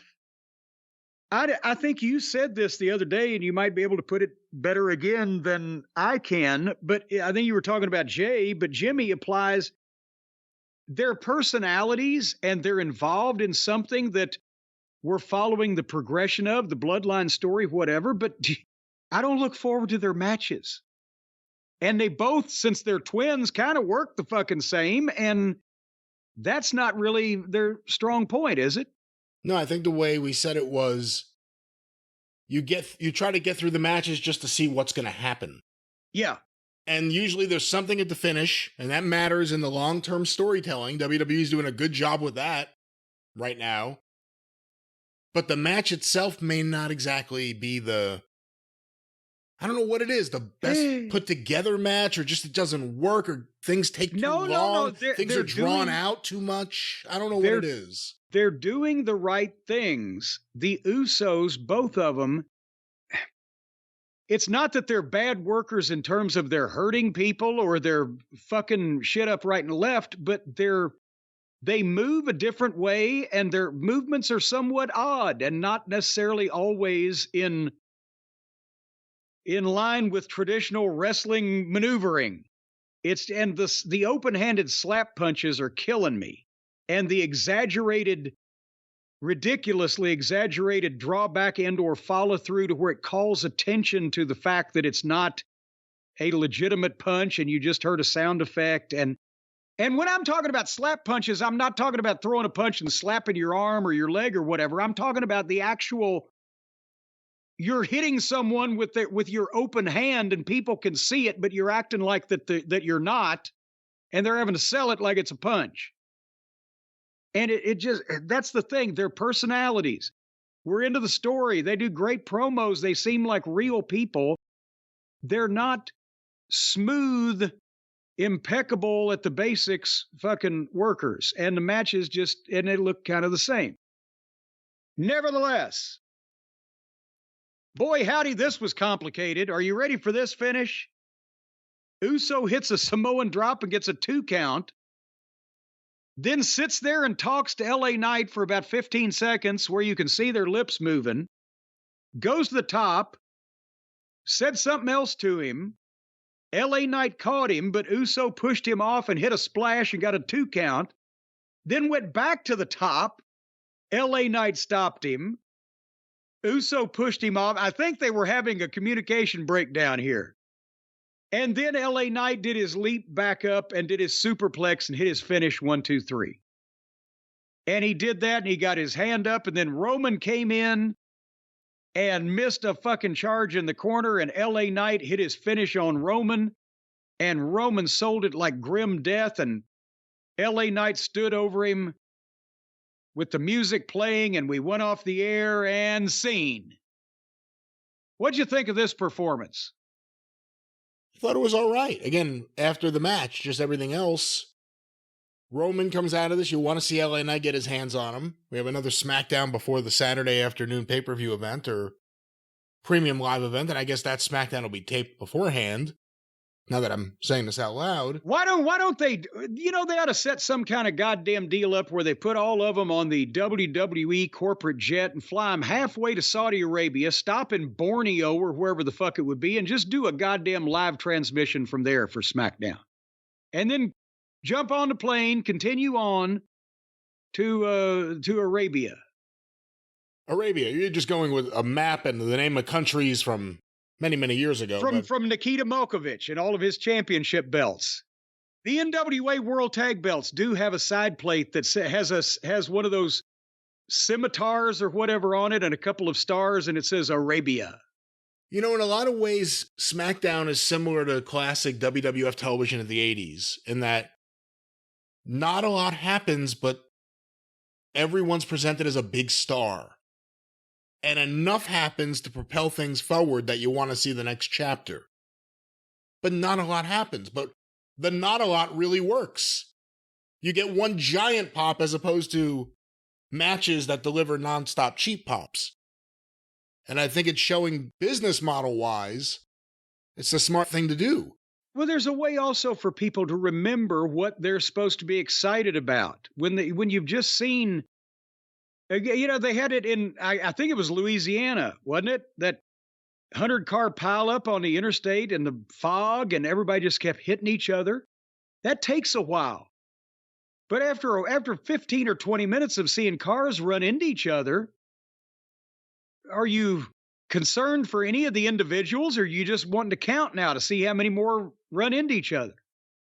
The problem, too, is, going back to the AEW, WWE conversation, it seems like WWE's big stars are getting bigger. And AEW, it almost feels like, and this isn't a take away from it, because I know you were involved with it a little bit during this period of time, and especially, years later, but it feels almost like 2006 Ring of Honor. Yeah. Great matches, if you're into the matches that are being presented there, and they had great matches, but it's an independent animal versus a broad-minded product. And I mean, just trying to get the biggest possible audience, not narrow casting the audience you're trying to get. Yes. And actually, the same phenomenon is occurring because you take the AEW audience, it's the same as the same mindset as the Ring of Honor audience had in 2010, 11 or whatever, when we tried to put it on television and tried to get a broader audience, as they were mortified that you would actually try to make the shit make more sense for normal wrestling fans and try to market personalities to make more money instead of just giving incessant car wrecks and furniture matches. Everybody, the existing Ring of Honor fan, half of them or better just wanted to see Steen and Generico jump off of fucking ladders. And the people who came along after the product went on television, seeing a scaled down version of that for obvious reasons, they still thought it was the most exciting wrestling they'd ever seen because it was still going farther than anything else. But the core previous audience was still, again, aghast and horrified and disgusted that they weren't getting their 150-pound fucking gymnasts. And they couldn't get over it. And it's the same thing now. One of the biggest things preventing AEW from making sense or from being bigger or from looking more professional, besides Tony and the infrastructure, is that probably half of their base fans want to see the goddamn best friends and the Puddin' Gang and all of the fuckers hug each other and do all the corny bullshit with men against women and the Invisible Man, because that's the audience that they have most catered to. The indie audience around the country and world that is not big enough to make a big time fucking promotion. And those people run a regular fan away because they're like, what the fuck are you people looking at? Does that make any sense? Yes and no. It doesn't make sense, but it happens. Yeah, and then you look at what AEW is now. When it started up, Cody was a few years off WWE TV as a different character and had on the indies created the new Cody Rhodes. The Elite of New Japan TV and independent wrestling fame had an audience. They got a ton of publicity for the All In show. They got Jericho. Other than that, there weren't too many ex-WWE guys. Now, other than MJF, who's not an ex-WWE guy near the top? They haven't developed anyone. They've developed no one. The only one they have who really feels like they could fit on WWE TV right now is MJF. And quite frankly, he should be on WWE TV right now. But they've no one else that feels like they're that kind of star. I was going to add that they're doing a good job with Samoa Joe, but unfortunately, he's already been to WWE television. They dropped the ball on him, but it's not really them doing a good job with Joe. It's just as him doing a good job with himself and not being made to do stupid things. After it's Cage, it's Sting, it's fucking... It's, in that respect, it is TNA from 2012 or whatever it was. Where it's the Over the Hill gang has come in and invaded. But in this case, in the old days of TNA, they were holding down James Storm. They were holding down Robert Roode. They were holding down AJ Styles. They were holding down Samoa Joe. Nobody in AEW is getting fucking held down that shouldn't be held down. Many of them are getting a boost that don't deserve it. That's the problem, is they don't have a lot of young, unheralded talent that needs to be pushed, and the ones that they do have, they have botched in their presentation to the point where stop and start or goofiness or whatever, to the point where they've sidelined them into irrelevancy. It feels like a 2023 version of when WWE really pulled away from the NWA after the Ted Turner purchase. Like 1990, right around the time you left. Yeah. You see what's going, like, when you go from Smackdown to Collision, and you just look at the room. I'm not saying that to be funny or anything, but you look at the room. You look at the way it's lit. You look at how many people are there. That's what it started feeling like when you would go from WWE Superstars of Wrestling, which was a canned show, to WCW Saturday Night, like 1991. Or the Sunday show. There were buildings that were dark, and you could tell there was a reason they were dark. Yeah. It's starting believe me, if you were in them in person, they weren't dark enough. But it's starting to feel like that a lot with AEW. Like, the fans they have there are really excited. And there were fans in 1991 really excited for Bill Kazmaier and Big Josh. But long term, you got to do something different. Well, you know what I'm always excited for, Brian? Not the wrestling programs on a monthly basis, but when I get my box of awesome in the mail. That's when I get excited, don't you? I, in fact, do, and I use my previous month's knife, because I've gotten a few lately, to open the new box and see all the new awesomeness. And did you get another knife, or have you branched out into any... Is there something we need to know about you? Should there be a red flag law up in New Jersey about you and these knives? I'm not doing anything with them. Are you throwing them at Suzanne while she's standing in front of a wall? No, she's good with a knife. I wouldn't mess with her. Well, then you practice with the kids. No, they're good with knives too. I wouldn't mess with them.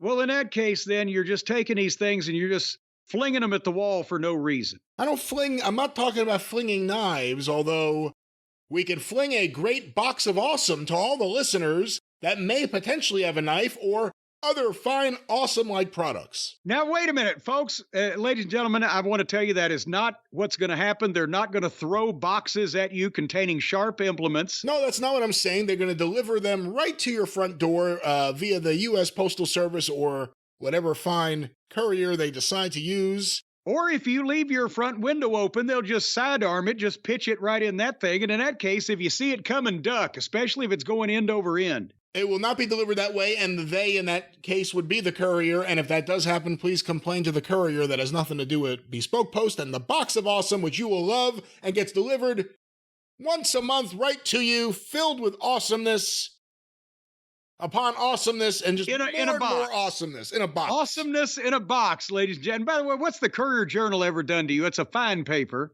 Don't complain about the Courier. Folks, no matter where your adventures are taking you this fall, our friends at Bespoke Post has a box of awesome, or have a box of awesome, to make it just that, an adventurous and awesome fall. Because they're filled with carefully chosen gear, as we've talked about, from the best small businesses and brands around the world. Not just this country, but the world. They found the smallest business on the country of Iceland, and there's stuff coming from that business in your box of awesome if you pick the right one. Smallest business in the world.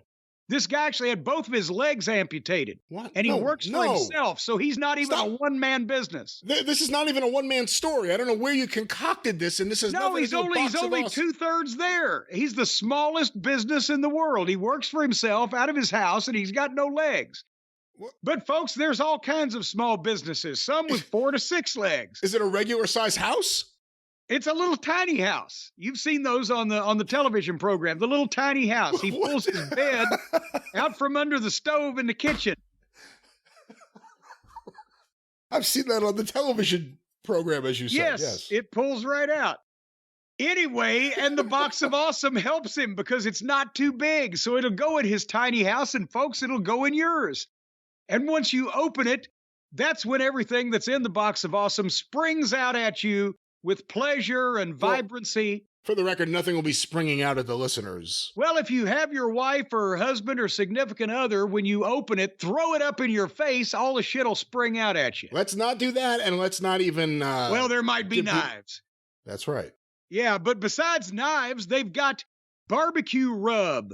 Yeah, who wants that on their American face? Spice Company in Rockford, Michigan. You remember my bourbon nosing kit, where you can identify the various odors, and not odors, but the scents and the ingredients of bourbon. Or if it stinks, you need to know that too.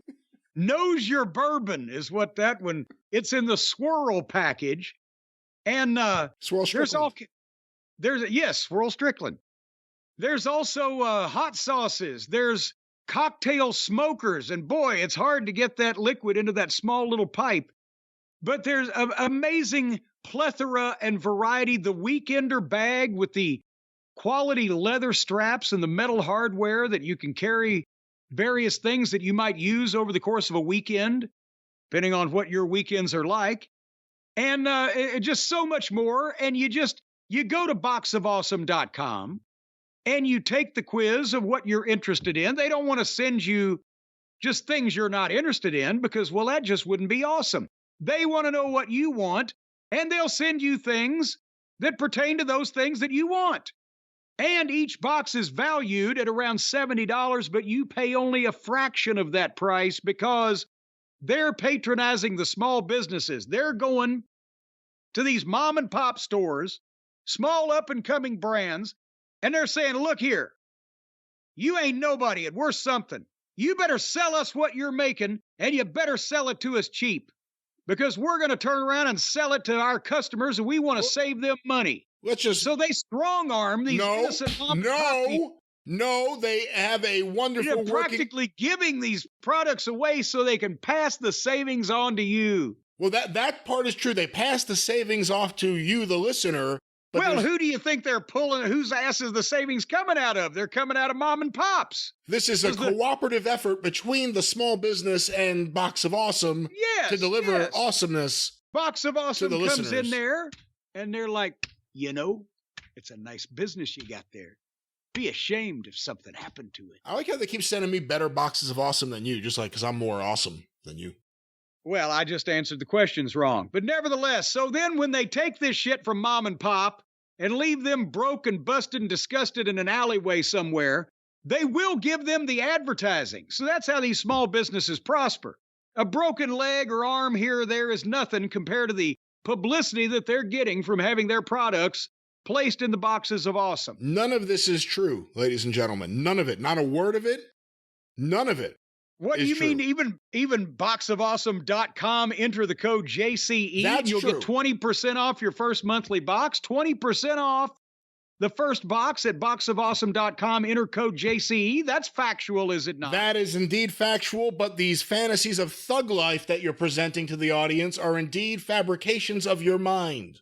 I have no recollection of any of those events. Folks, again, go to boxofawesome.com, use the code JCE, get 20% off your first box of whatever awesomeness in whatever genre of awesomosity that you pick when you take that slight little quiz there, and then they start sending you stuff that you're going to love forevermore and hug and squeeze and call these things George, because that's, you're going to form a bond with these small business items and potentially also get stabbed by one of them if they throw it in your open front window. They won't be doing that, and you won't be getting hurt because that won't be happening, but you will be receiving at your doorstep the Box of Awesome or in your mailbox or your P.O. box, safely and securely delivered Box of Awesome for you a to box open. Of, a box in a box, and you will not get injured. Just don't let the people know that you like hand grenades when you fill out. Again, no,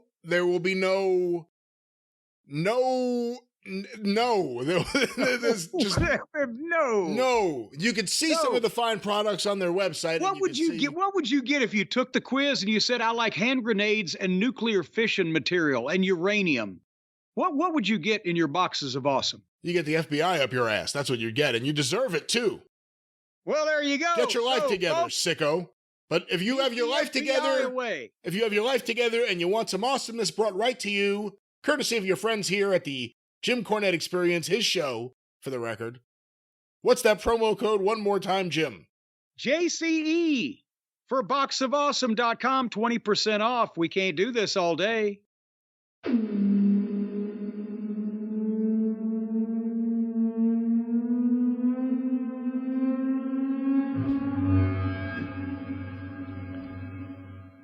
We are in the future, and the reverb continues, apparently.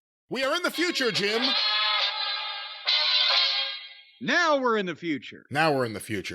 That's where we are. Boy, that trip gets more fatiguing every time. We had to take a break, folks. Part technical and part physical. We couldn't take any more. But now that we have talked about how the WWE is boring themselves into billions of dollars and boring us in the process, before we talk about how AEW apparently is trying to physically eliminate every single member of their talent roster, what are you trying to eliminate over at the 605 Arcadian Vanguard Network this week? We're trying to eliminate the need for crappy wrestling podcasts. We give you the best stuff for free on the Arcadian Vanguard Podcast Network. Get information about all the shows on Twitter at Superpodcast, or of course on Facebook at facebook.com/Arcadian Vanguard. Of course, the wrestling news each and every day. Get your free daily wrestling newscast every morning, coming right to you on YouTube or wherever you find your favorite podcasts. Coming right to you. Like Miro coming to Jim's house. The wrestling news. Get it directly from thewrestlingnews.com or wherever you find. Do you come all over the listeners, or do the listeners come all over the program to get the news? The wrestling news comes to you, and at that point, it's privileged information at thewrestlingnews.com or wherever you find your favorite podcast, Arcadian Vanguard's The Wrestling News. Want to make mention of Stick to Wrestling with Jon McAdam. They continue their look at WWF wrestling in the fall of 1983. Like so many of us, we're getting ready for the anniversary of 1984. Big things to come on Stick to Wrestling. Check it out today at McAdamPod.com, or look for Stick to Wrestling with Jon McAdam wherever you find your favorite podcasts. And of course, the 605 Super Podcast, The Mothership!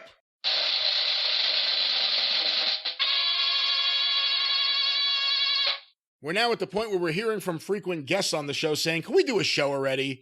So go through the archive, 605pod.com, or wherever you find your favorite podcast. Look for Arcadian Vanguard's The 605 Super Podcast, The Mothership.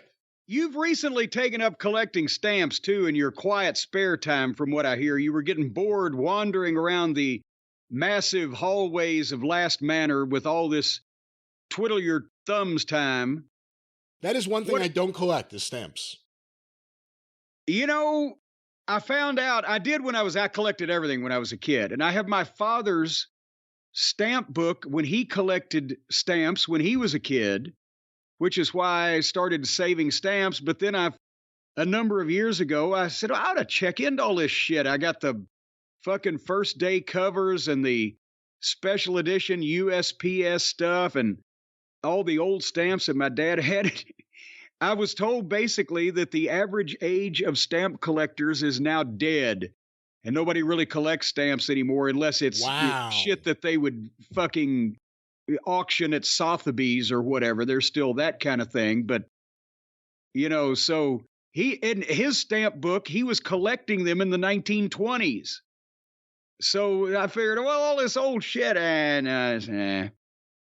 not unless you have an upside down fucking flying dingbat. If you were a kid, there wasn't much to collect. This is before comic books. Come on now. This is before baseball cards in the 20s? Come on. Oh, okay. I thought you said when I was a kid, there wasn't much to collect. Oh, there wasn't much to collect. Dirt, rocks, boards, sticks. He had a massive stick collection.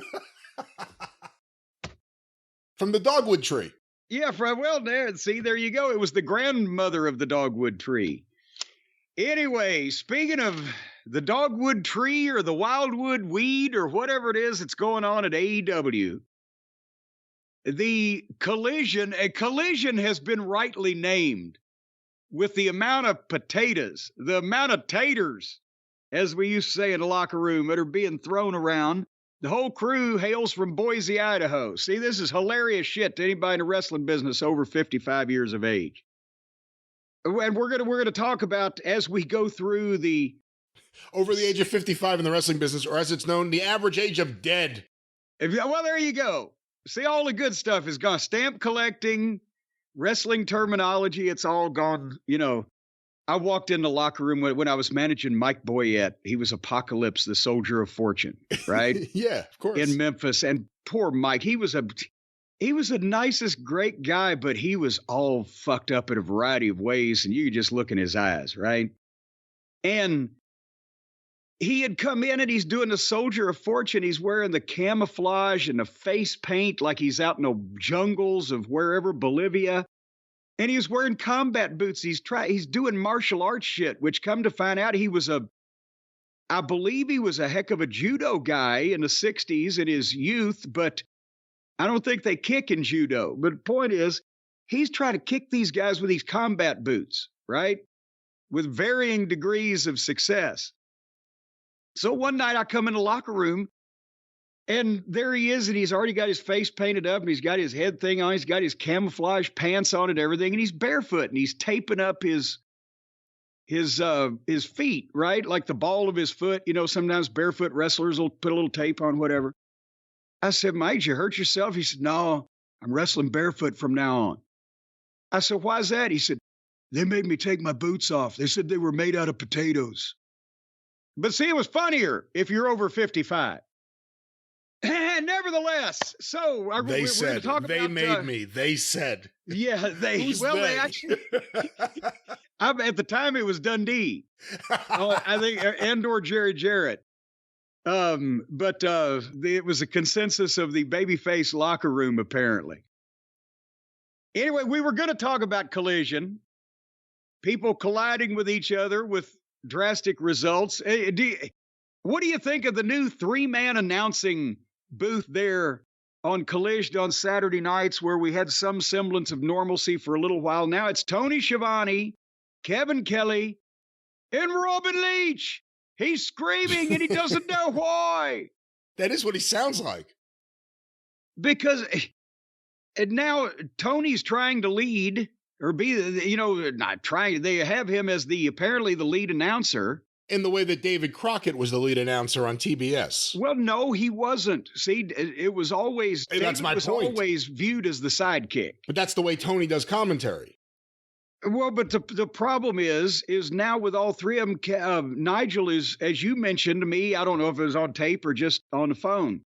Nigel's trying hard because he's trying to do his job and salvage shit. And, Tony has a little slower cadence than Kevin does. And Kevin's trying not to interrupt Tony. So then he kind of just spits something in the middle there, and then we go on, and it's, I don't know. Yeah, they cut Kevin Kelly's nuts off because the first couple of weeks of Collision, which was a good show, he was amazing on commentary. And now it's like he's on NyQuil. He's sitting there and it's like Kevin Kelly actually on WWF TV in the late 90s. He barely gets a word in. When he does, you're like, oh yeah, Kevin Kelly's there. And then all of a sudden it's fawning Tony Schiavone, who says nothing of any importance and just yells. And then his yelling, exciting friend, look at the yacht! Look at this yacht!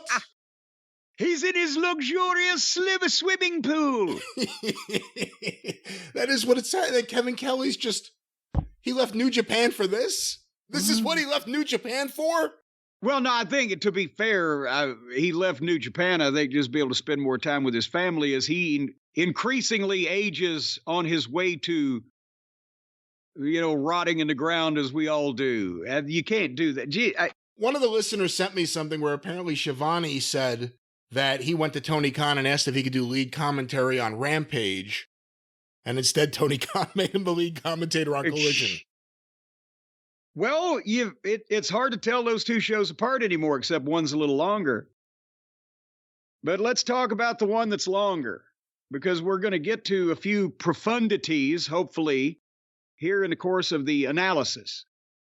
And analyzing, the first thing that we saw coming out of the gate was the Bang Gang Clangers entrance.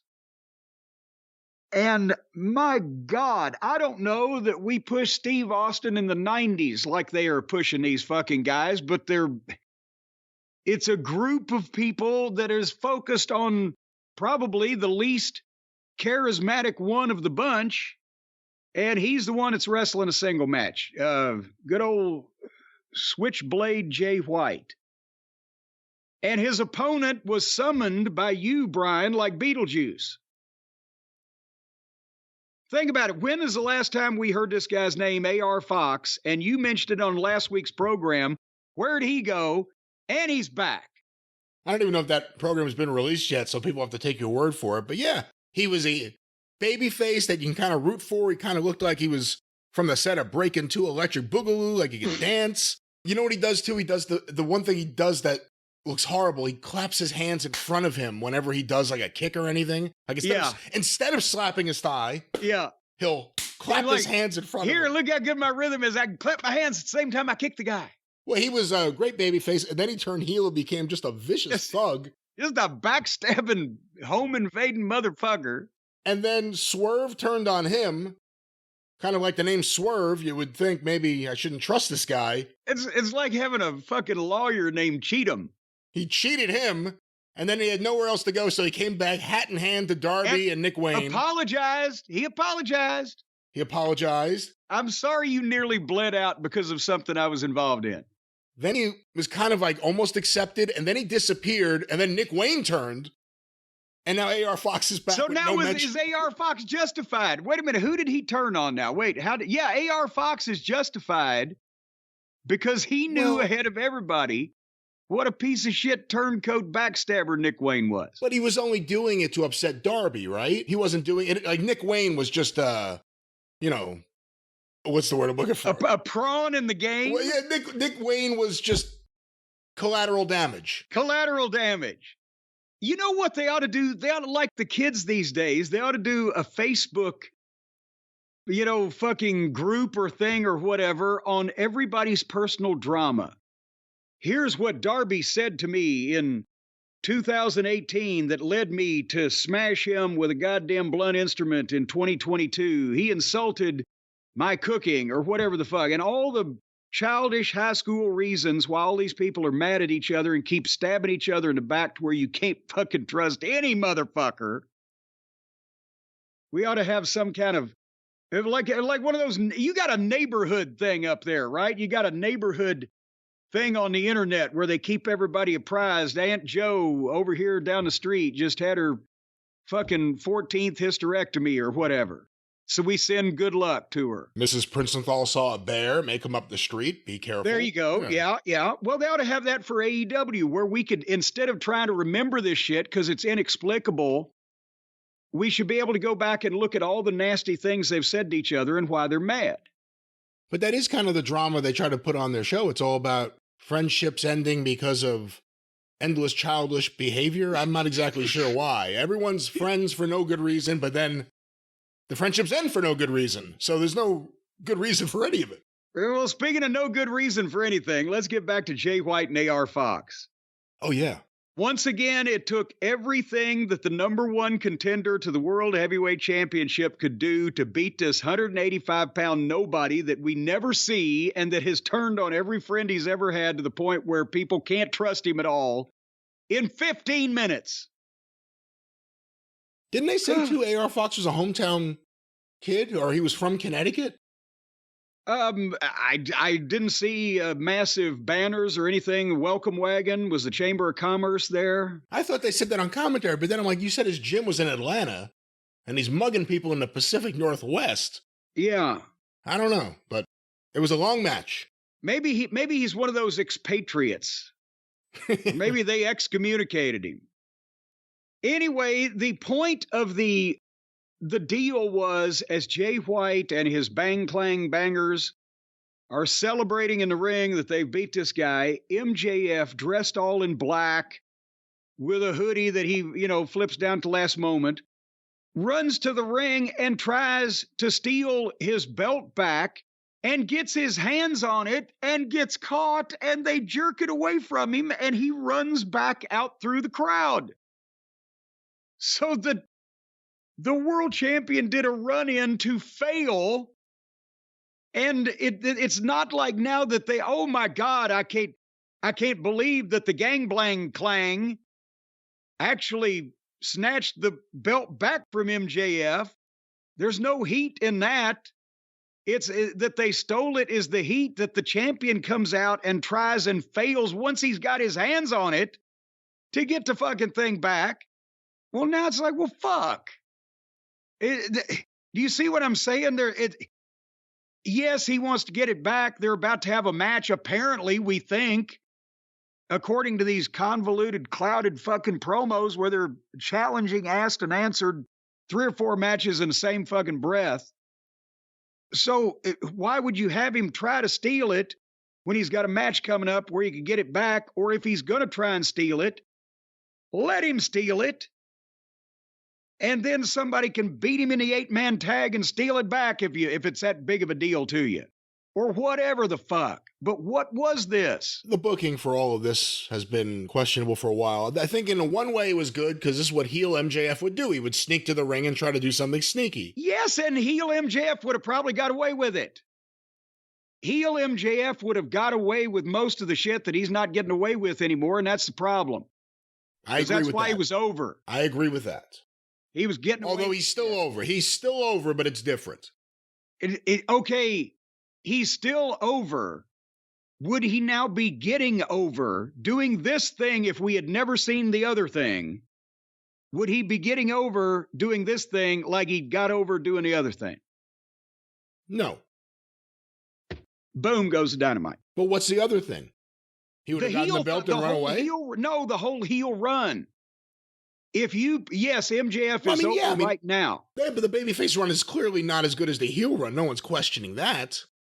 Okay, that's the point I'm making, is that when you got a guy that got over doing that shit, and then you take away his ability to do all that shit, no, he doesn't need to win every time. He doesn't need to succeed he doesn't need to poke the guy in the eye every time.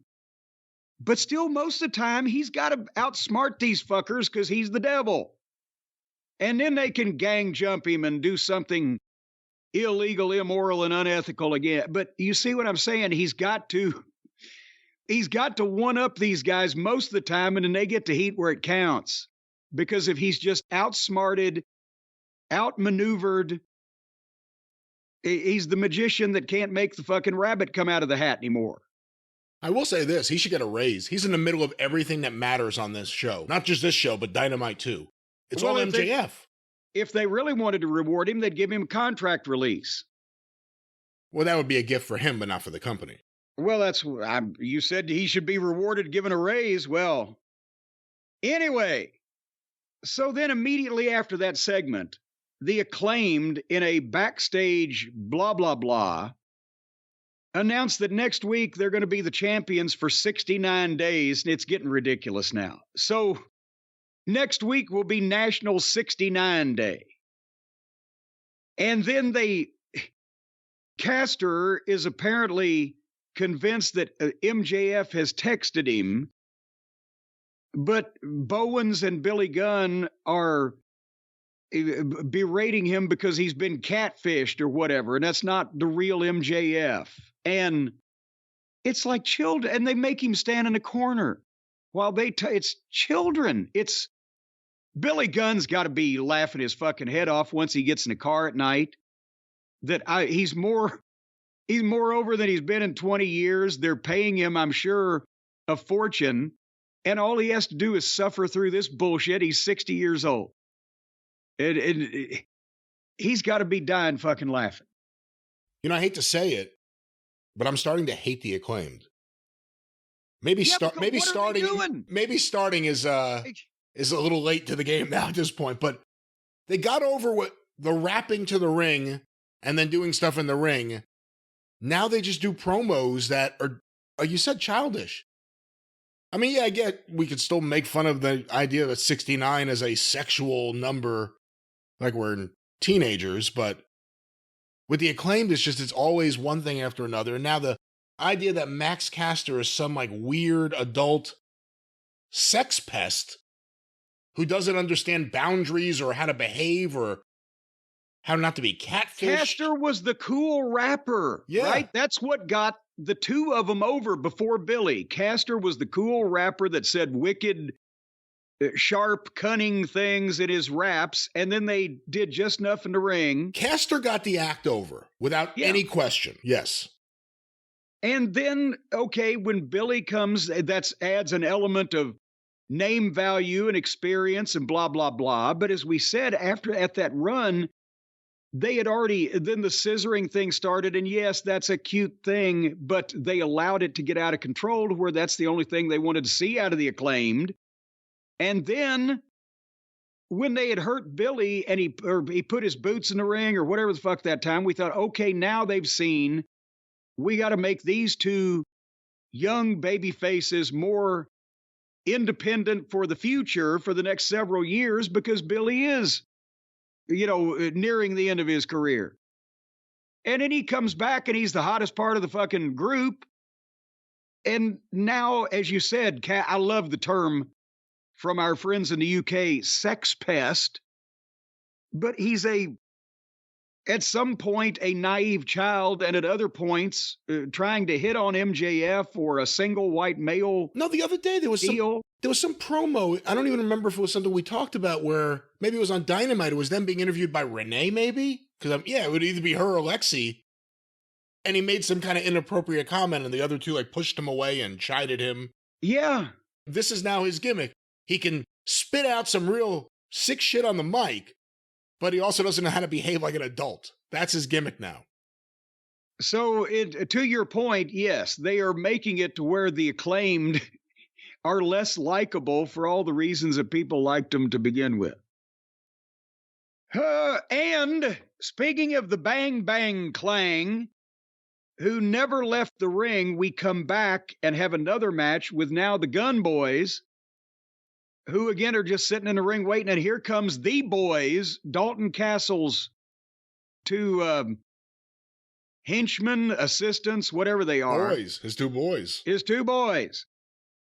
And he does the entrance with them behind him, and then they get in the ring and get beat in 2 minutes. I'm like, what the fuck?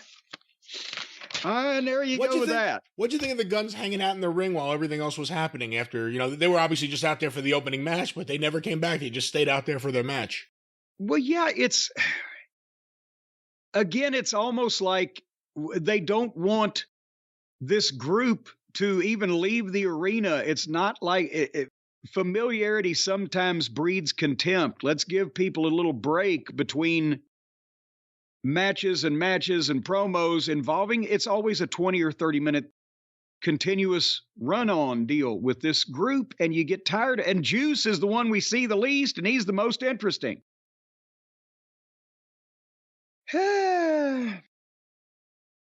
I was trying to watch the MJF and Twinkle Toes package, but I was apprehensive about what may possibly occur in the match. But we'll talk about that. Was there any thoughts you had on the package, or you want to wait till we get to the main event? I mean, my biggest issue with Omega versus MJF has been the build, or the lack of build, and it's been ridiculous to people that have tried to justify them doing it like this. No, they gave it 3 days. They gave it 3 days. This package, and they teased it 10 days out when they had a snide comment to each other 10 whole days before the match. So, I mean, I can't really say anything about the package other than it was good, and it probably should have aired on TV a week before the fucking match or something. Not like an hour, less than an hour before the match. I'm no, I mean, come on. Oh, I mean, seriously, you know, they did it like, it's stupid that they called it a streak because it's not a streak, but, you know, title versus streak or whatever it was. This should be a big fucking match. 3 days build. Well, see, nobody 3 days build for the Mohegan Sun in Uncasville, Connecticut. Nobody thought of it until they made a big deal about how long Roman Reigns had been a champion. Then they made a big deal about how long Gunther had been a champion. And then somebody at AEW, some numbers nerd, who in the world might have qualified for that description, then, oh, wait, how long was Kenny the champion? How long's MJ? Well, we got 13 days, bitch. And there you go. It's in Uncasville, Connecticut. Do you think Unca Dave will give it 5 stars? It reminds me of when we did local promos when I first got to the WWF for Ithaca, New York. And I said, Ithaca? So that sounds like the noise you make right before you throw up. And I had people years later coming, I remember you said that about it. But we'll talk more about the build or lack or none or whatever of this thing when we get to it. But do you believe that whatever they're going to do with Danhausen may be the worst, most amateurish thing that they've ever done? You want vignettes to introduce people so that something makes sense, even if it's a bad gimmick that you're going to hate, like Skinner. I always bring up Skinner. Even if it's that, you want some explanation. Danhausen's already been there randomly, just popped up at various points. If you knew, you knew. If you didn't, you really didn't. And then he was gone because he got injured. I don't even know if he ever wrestled a match. He got injured. And then now they're doing these videos that have nothing to do with wrestling. So if you don't know him, you still don't know what the hell it is. And if you know him, you're like, oh, wow, they're doing these really cool videos. Where's it going to go? Where it should go is Turner should make him their Svengoolie on some other one of the Turner networks. That's where it could go. But however this is going to be utilized on AEW TV is frightening to think about. Frightening. I see what you did there. Speaking of frightening, so there's Ryan Nemeth in the back, and he's talking about all his success in Hollywood and major motion pictures and sitcoms, baby. And now he feels like maybe I'd have more success in wrestling if I get a new manager. So he's standing outside what is alleged to be the office of Hot and Flexible and old CJ. And because it's got a sign on the door that somebody printed out on copy paper off a fucking computer printer, it says, what's her last name? CJ Perry? CJ Perry, yeah. CJ Perry, Hot and Flexible. In a black and white piece of copy paper on the door. So he goes and he knocks on the door, and the door opens, and he's like, I was going to see CJ. Come in, and it's Miro. And as soon as they open the door and Nemeth walks in, you can see that it's a room they've got set up for pre-tapes. There's actual lighting and an interview background in the shot in this room. And otherwise, and then Of course, the door closes and Miro kicks the shit out of this idiot. And while they're making fake arg noises, but they couldn't even not shoot the fact that it's not an office or anything, or I don't know what the fuck. Why does everything have to be so ridiculously over the top fake to where you just fart at it? This was Smackdown a few years ago.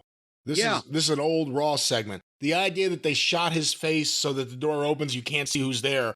All the cameraman had to do was move the camera a little bit over. But he doesn't do that. And that's WWE He could have moved shit. it over the other way when they showed the goddamn interview set that he's walking into inside the room. No, but they didn't do that either. This is bad. And when you hear all the stories about Miro not wanting to do things that Tony Khan wanted him to do in the past, and you can't blame anyone for not wanting to do some of Tony Khan's bonehead ideas. But beyond that, if these are the things that he wants to do, why? Like, he was making progress again, and now again, it's this whole thing where his wife is either going to manage or all the job guys want her to manage them. None of the main eventers, the job guys. And then Miro beats them up. Either get a marriage counselor or do something else. What is this? And certainly she's working when people have sent the comments in on Twitter, whatever, that she wants to be the greatest manager of all time. Well, I want her to be too. That means something's going right. Well, but you never know anymore, because could she be one of the only ones that actually does interviews outside TV where she works her gimmick, or does she actually believe that she might be able to do something like that? Because, I mean, they certainly can't make her a manager of anybody but Miro, because she's not any good, and she wouldn't be any good, would she? No, that's the problem. She can only manage Miro or someone against Miro. Against Miro. That's it. That's it. So no. All right. But I mean, she's a good talker. For all the women that come into the business that can't talk, she can talk. She can't book, obviously, but she can talk. We'll see. So then they had, because it's Halloween weekend, and why wouldn't they, a garbage match for the women's world title with Hikaru Shida and Abaddon, who dresses up as a frightful cross between, I don't know, a Bride of Frankenstein and a suppository. I don't know. Abaddon. What she looks like. Abaddon, who they keep off TV, it seems like, all year until it's Halloween. Yes. And then they trick or treat us, and guess what? We didn't give them a treat, so they tricked us. Because it would have been bad with people that could work, because the ring was decorated for Halloween with pumpkins and a garbage can and styrofoam tombstones and various plethora of paraphernalia. But this was embarrassing. I skipped it first, but you mentioned something to me on another match, and I wanted to go back and take a look at it, and I stopped for a little bit of this, and my God, this shouldn't have been on cable access. It was incredible. What the fuck? I mean, okay, if Abaddon's, gimmick is Halloween, again, let her do interviews dressed up as Halloween. Who told this girl she could work? And Kenny Shida, Omega. Kenny Omega, to answer your question. Holy crap. No, that would be Shida, right? Kenny Omega is the one who brought Abaddon into the women's division, I believe. Oh, good Lord. All right. Well, this was, I mean, if anybody in the world didn't know wrestling was fake, then to watch this, there would be no doubt. It was just... you know what? Shida, in the early days of AEW for that women's division, had some of the better matches in that division. That isn't to say those were great matches or anything. And there were a lot with smoke and mirrors, like her and Britt Baker, or whatever. But Shida's not good. It wasn't just because she was wrestling in an evening dress, or whatever was happening here. Because I just saw her on Dynamite, too, have a bad match. Right? Was it her and Ruby Soho on Dynamite? Well, but again, Shida's not very good either. Like, there are a lot of women in the division who aren't good, and Shida sometimes doesn't get listed in that group. Shida's not very good.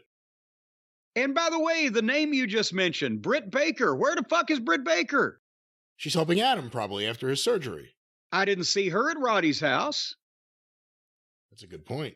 Where was Britt Baker? Who was Britt Baker with? Britt Baker has been gone for longer than Adam has been hurt, hadn't she? We haven't seen her in a while. Hey, where's Jungle Boy? He's in the jungle. He's in that devil mask. Watch out for that tree, motherfucker. I can't imagine they should ever bring him back after causing all that embarrassment and frustration and fucking the whole fucking deal that the whole world looked at him like they were complete idiots, all because of that fucking clown. That's the thing. He caused that entire thing where Tony Khan ended up being afraid for his life. But the rumor is that, again, he's one of the people think maybe under the devil's mask, either Adam Cole, who can't wrestle for a while apparently, or Jungle Boy, who has been suspended for months Who couldn't wrestle to begin with. And boy, I mean, that would be a mistake, I think. They've tried so hard with Jungle Boy. They keep trying and to make him that character. But whatever. We'll see what happens. All righty. Anyway, so we move on. Samoa Joe. He and Gunther, maybe the best heels in the business, had a squash match, but with Rhett Titus, who I haven't seen in ages. And Rhett looks better physically and can outwork 80% of the children on this roster, so we never see him. And then they bring him in to do 1 2-minute job to Joe, but Joe gave him a bit of offense from underneath because of, respect for him, but still got over. But again, we see Garcia and Useless and the Dork Order constantly. And you got a guy like Rhett Titus that you could have fed in even if you didn't want to feature him to put people over in a quality 8 or 10-minute match, and this is the first time we've seen him. Hey, listen, Tony owns Ring of Honor. Rhett Titus has been a Ring of Honor wrestler / star for a number of years. Hate to say it, but a tag team with Kenny King, but he's done a lot of things there. Won titles there. He was treated like a jobber here. Yeah, except by Joe. You can tell Joe didn't squash him like he did Johnny already in the ring, but even like when they showed him in the ring and introduced him, here is Rhett Titus. He was just standing there with no charisma. Yeah. Like, I'm here to do a job. That was the problem. You got 2 minutes, kid. But it was good for what it was. But again, if Tony could see, Tony doesn't pick the talent. His fucking, minions that he's put in those positions picks the talent apparently because it's all their friends and they don't have eyes. They have hearts, and they don't see, they fucking feel. And they think that a bunch of these jack-off, childish-looking fucking not ready for indie level players should have jobs on national television instead of guys that have been doing this for 15 years.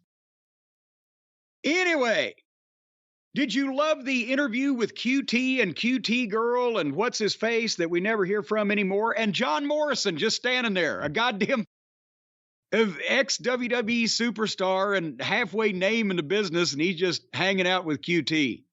What the fuck? And QT's got a belt now. It looked like a fucking hubcap, but he's got a belt.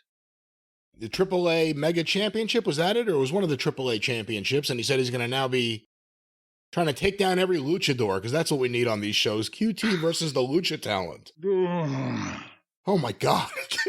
That is what they said they're going to do. That is what they're going to do. QT versus the Luchadors is a new AEW feud for the B-level shows. Or maybe the C-level shows. Do they have a D-level anymore? All right, here's the big news that came out of this program. They had a pre-taped interview with Claudio. And he announced that Bryan Danielson has a broken orbital socket or orbital bone. And at first, when you heard this, because you had been deep in the editing mines, you hadn't been on the internet, you said, why would they say he's hurt immediately after he just came back from an injury? And apparently it's because it's real. And he's going to have some kind of surgery, and he's not going to wrestle at least through the rest of the year. And what they're trying to blame it on, and they showed a VTR, a B-roll over the interview, was that the fucking orange punch by Pockets, they actually tried to blame that as well. And when they showed the fucking clip, he whiffed him. He never hits anybody with that thing. And Claudio in his promo said whether it was the orange punch or the Rainmaker. Could it be that maybe this Japanese superstar that they brought in fucking landed on goddamn Danielson's face with that Rainmaker thing? The Rainmaker's a clothesline. Well, again, clothesline him across the face or land on it when they came down? I don't know what happened. Okada is one of the best wrestlers in the world, and they were building up, apparently, the rumor is Okada versus Danielson at the Tokyo Dome January 4th. That's now out the window, more than likely because of Danielson's surgery. It was a match that we questioned the existence of on the show, and so many times that happens, and then someone comes out of it hurt. I'm trying to think of how to phrase this. I guess in the amount of time Danielson's been signed to AEW, if it's like 700 days or whatever so far, just throw a number out there, how many days has it been on the DL? Yes, and that's how the fuck. One of your biggest stars, a guy that's known for having a history of concussions and had to retire for a while because of it, a guy who then comes back, and I can't even remember the other injuries he had before the broken arm, because there was a couple more. And I'm not saying that Bryan Danielson, it looks that way, that he's injury prone, but how was he successfully able to wrestle a much tougher schedule for 15 or 20 years and not be injured this much? Because he was never in this fucking swimming pool with these other goddamn synchronized swimmers, is what I'm guessing. It's a style thing. It's a style thing. Danielson is considered by so many people to be one of the greats of this era. He's one of the stiff guys of this era. Now he's out of WWE. He can wrestle as stiff as he wants. This is what happens. When these guys want this style, this is what happens. But what I was going to say a minute ago, regardless of the style, you've got one of the biggest names in the fucking company, and he's just come back from a broken arm, and you don't need any more goddamn injuries. How is he still getting injured? How are people not fucking taking care of him? What the fuck is going on here? It's not like unless he fell off the top rope head first to the floor, it's not like you can break your own orbital socket very easy. So what the fuck is going on here? And remember, I said this to you in general about a lot of these guys when they come back and they're in their 40s, they get hurt a lot. I mean, how many times was Edge out after he returned to WWE? These guys are going to break down a lot, especially when they're working a style. But a broken orbital socket is not breaking down. Well, that's a very good point. That's true. That's true. That's true. Not without help. I can understand if, ligaments, tendons, we all get older, the back, how many bumps in your bump card, your fucking face? Come on. Anyway. So the point is, he's hurt, and now as a result, Claudio, because they can't, I guess they don't want to blame Okada because he's not coming back or whatever. Who knows? But now Claudio is going to wrestle Pockets for the A&P company title this Wednesday at the Dynamite in Louisville. No wonder they haven't sold 3,000 tickets. So that's what we got to look forward to there. Now Danielson is out. Why doesn't anybody ever land on Pockets' face? How can he's almost 40. He was out for a while too, remember? Not long enough. Maybe not long enough, but every one of their guys, other than MJF. Who else? Who they were trying. They were trying. Adam Page hasn't had a significant injury, I don't think, right? But Omega has. Both Bucks have. I don't know if Jericho has. Orange Cassidy has. Moxley, right now, Moxley has. Danielson has. Punk did. Did Cody get hurt and have to stop? I mean, he threw himself on the fire. Yeah. I don't remember. Every one of their top guys in the last few years has lost a significant period of time because of the stupid shit they're doing. Well, but actually, it's probably more prevalent with the underneath guys because they come and go and are gone for so long anyway, you don't get used to seeing them. But that's true. What, Dante Martin? And his brother. Both of them have been in and out. Yeah. And, I mean, I can't even call all these names, but a lot of people have had surgeries or been hurt or been off or couldn't compete. Christian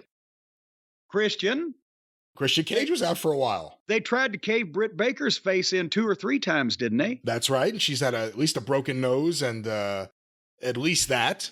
But she's been hurt a few times, I think. You know, we could do this all day. Jamie Hayter is currently the world champion. He's currently out of action. She's Danhausen. Danhausen I don't even know how he got hurt. He got hurt somehow. Darby, did you see the video? Now we got to talk about this real quick. So apparently Darby had a hurt shoulder and he went to some motorbike event. Did you see the video of this? Oh, yes. No, it wasn't a motorbike. It was a tricycle. He fucking rode a tricycle down a goddamn like a 50-foot high ramp and then rolled off of it or whatever you do in a tricycle and did a backflip and face planted on the other side. And again, if I was Tony Khan's attorney, oh God, perish that thought. I just realized who I was talking about. If I was a competent attorney working for Tony Khan, then I would insert a clause in Mr. Allen's contract that said that if he injured himself to the point where he could not compete doing an outside wrestling activity not promoted by AEW, that he would immediately not get any more fucking money for the remainder of his contract or until he came back and could wrestle. That video is amazing because he says he already has a hurt shoulder. And he's taking a break to do this from training for Mount Everest. And he rides this tricycle, as you say, down this ramp. And as he's in the air, you're like, oh, this is not going to end well. He lands right on the shoulder that he said he hurt.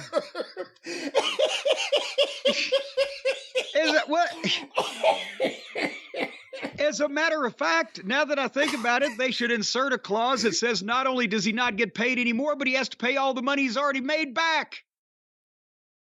It's gonna be a great retirement. It's gonna be a great retirement tour for Sting. Darby knocked himself out of competition.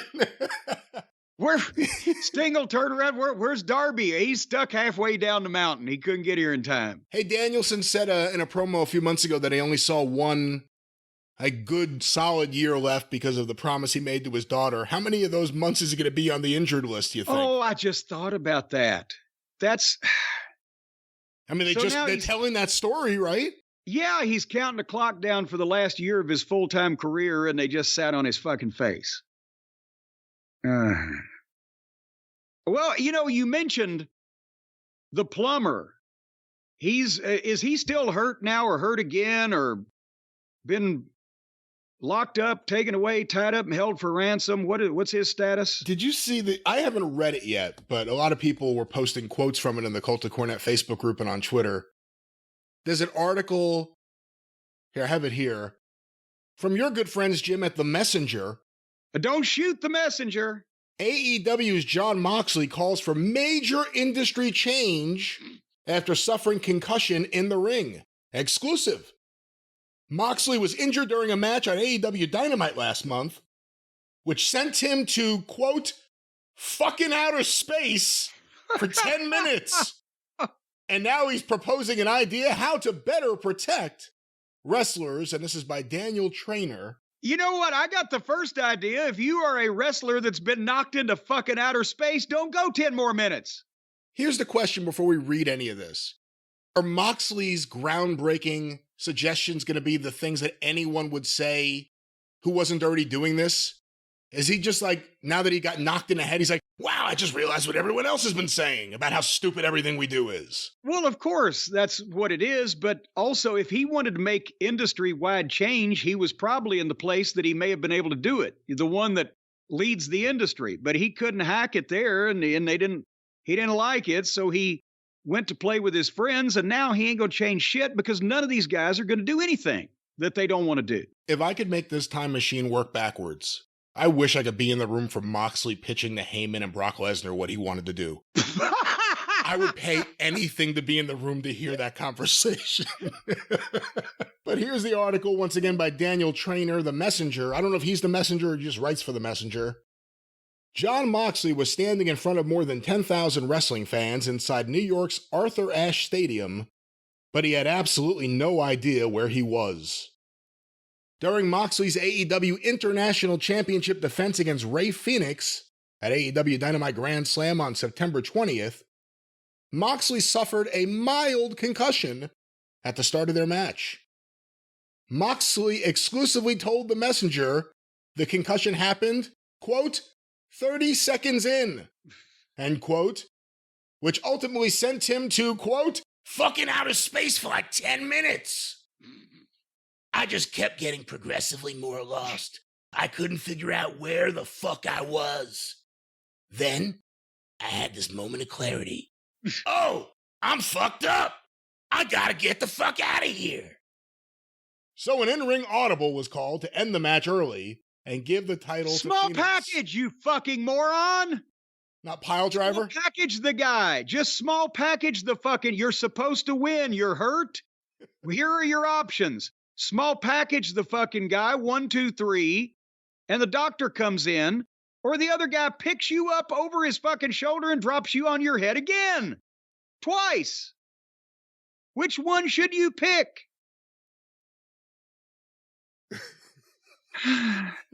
It is funny. I mean, you said just roll him up. He gave him a pile driver, then gave him a second pile driver. Sunset flip, small package. Sunset flip. Good God, I've seen a motherfucker win a match that had a broken leg when he was supposed to win. I don't. All hey right. Doc, Okay. if I ever get a concussion, what should I definitely not do if I'm not able to communicate or no one picks up on it? Just definitely don't do a pile driver, let alone 2. Back to back. So an in-ring audible was called to end the match early and give the title to Phoenix. Moxley returned to action on AEW Collision last week, but even being out of action a month was difficult for him. I'm a very physical person. I like wrestling for the sake of wrestling. I like to do shit with my body. So, sitting still and being injured is always very challenging. Now fully in the clear. I can't believe they put up with him up there as long as they did. Now, If he was talking like that around normal adult people in the business, I don't know how the fuck somebody didn't fucking go into business for themselves and just throw him out in the parking lot. Go ahead. Now fully in the clear, Moxley said the industry needs to adopt better safeguards to protect wrestlers in the ring. In pro wrestling, it's a really touchy subject, Moxley said, but acknowledged bluntly, somebody's gotta fucking bring it up. Pro wrestling is such a strange thing. In football, if a guy goes down and he doesn't go back to the huddle, you know he's fucked up. In pro wrestling, a lot of times it's hard to tell what's real and what's fake. Not when you're in the ring. Moving forward, Moxley has a vision for a new system that he thinks might work. Maybe a really experienced wrestler and a really experienced doctor who are trained to see signs of that shit are watching it on a separate feed. Even if they have a doctor close to ringside. What if the guy fucking spills outside the ring? He doesn't see that. As Moxley articulates, What the fuck? both these... He does? Is that what you call that? Articulating? As Moxley articulates, these two hypothetical individuals would have no prior knowledge of what they were about to see. The doctor and the wrestler are completely untethered to the creative portion of it. Oh, good Lord. They have no idea nor any interest in what the story is, who wins, who loses, Who how cares? long it's supposed to go. What point is he making? So because they don't know what the guy's finish is, that means that they'll be able to better identify it when some motherfucker bashes another fucker's brains in? That anybody hasn't seen almost every fucking time these people are injured, that they're injured. Moxley, when he got fucking landed on by Felix the first time with the flip dive, got up and his legs were rubber and he went back down. And everybody could tell there. The referees are useless and feckless and dickless. And the fucking Felix comes from luchador city where they probably land on each other 15 times a night and concuss each other. Nobody even knows. Didn't it happen Nobody to knew Danielson? what the fuck was going on there. Didn't it happen to Danielson once in WWE? He was wrestling a match on Raw, and they thought he was concussed, and I think he was. And like Triple H actually came out to stop the match. Yes, I believe he did. And he was angry about it. He wanted to keep wrestling. And they're like, no, we're going to stop this. There's none of that in AEW. But here's the thing. Again, nobody knew what the viewers, the fans, the people watching television, the people in the arena, nobody knew what the finish was. They figured Moxley was going to keep the belt because why would you switch it? But nobody knew how long it was supposed to go, and nobody knew what the finish was. And nobody knew what... Not even me. Exactly, as it come to find out. But they didn't... When I say they didn't know what the finish was, they didn't know, okay, 3 drop kicks, 2 hip tosses, a body slam, whatever the fuck. So if Moxley got his bell rung and couldn't hardly get up, then at the start, then if he was feeling well enough to continue, he should have known... At that point, let's not do this 15-minute match. This fucking guy just landed on my head and fucked me up. And we're going to do whatever the fuck in a small package. And then in the locker room, I'll tell him, well, you landed on my fucking head. And I didn't know what I was doing, so we just got out of it. Or he should have told the referee, because the referee's wired up to the goddamn back. He can hear Tony in the back at the gorilla position. And if Tony said, scratch your head if Moxley's okay, and the referee didn't scratch his head, or reverse, scratch your head if Moxley's hurt and he scratches his head, then Tony should have said, then tell him to fucking take it home. There's all kinds of things that could have gone on before it got to the point, including, as we mentioned when we talked about the match, that Moxley had just hit Felix with 2 or 3 big moves and covered him and got 2 counts, and then he just decides, wait a minute, I can't go on any longer. Beat me. What the... No. Has anybody got any sense and experience at the same time in this situation? The answer we found out was no, none whatsoever. I like how the Blackpool Combat Club are the biggest, baddest team. Their fucking leader fled. And then you can't hit any of them in the face or they're out of action for months at a time. Let me finish off this article here. All right, go. Yeah, please finish it off. Once again from the Messenger, watch out, Justin Barrasso. Looks like someone's moving in on your territory. Why does Moxley think a wrestler needs to be watching alongside the doctor, you might ask? He's got that answered too. If a guy fucking spins around or something and the doctor goes, is he okay? The wrestler could tell him, that's just a pro wrestling thing. Don't worry. Oh my God. Moxley's proposed system would make things as cut and dry as possible, no matter what it means for the overall competition.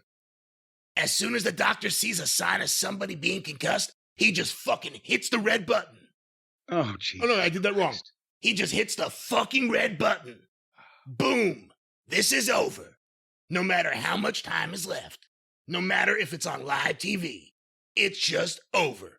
Why don't they give him a gong? And you figure it out from there. And you figure it out from there. You know what? Moxley's like the fucking Chick Donovan called a fucking spot one time with a guy. As he shot the guy off, he said, one tackle, drop down, you finish it.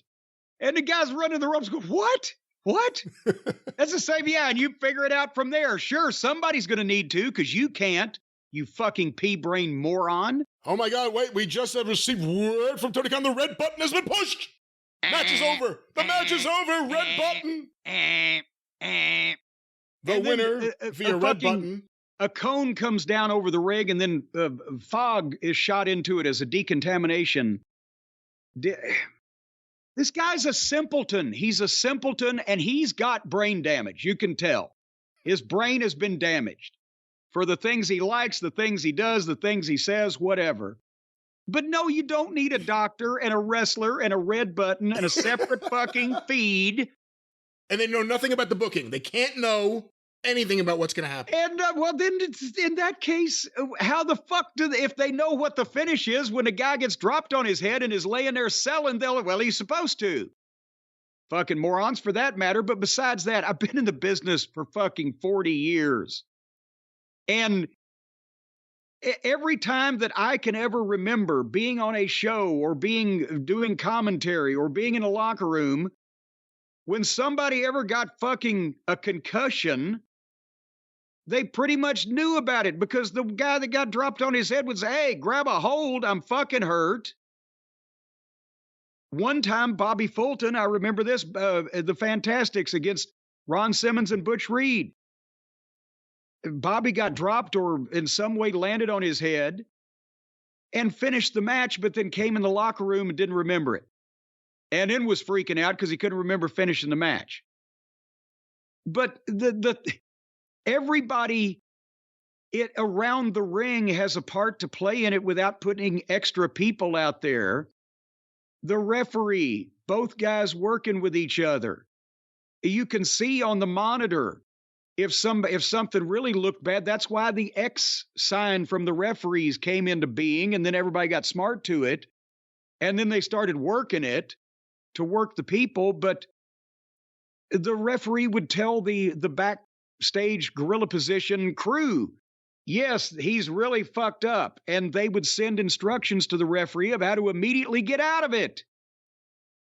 It's not, oh, well, we'll think about it and get back to you. I have an update here. An article from Sports Illustrated just came up, SI.com, by Justin Barrasso. I bleed in the sunlight. Jon Moxley proposes new system to help with blood in wrestling.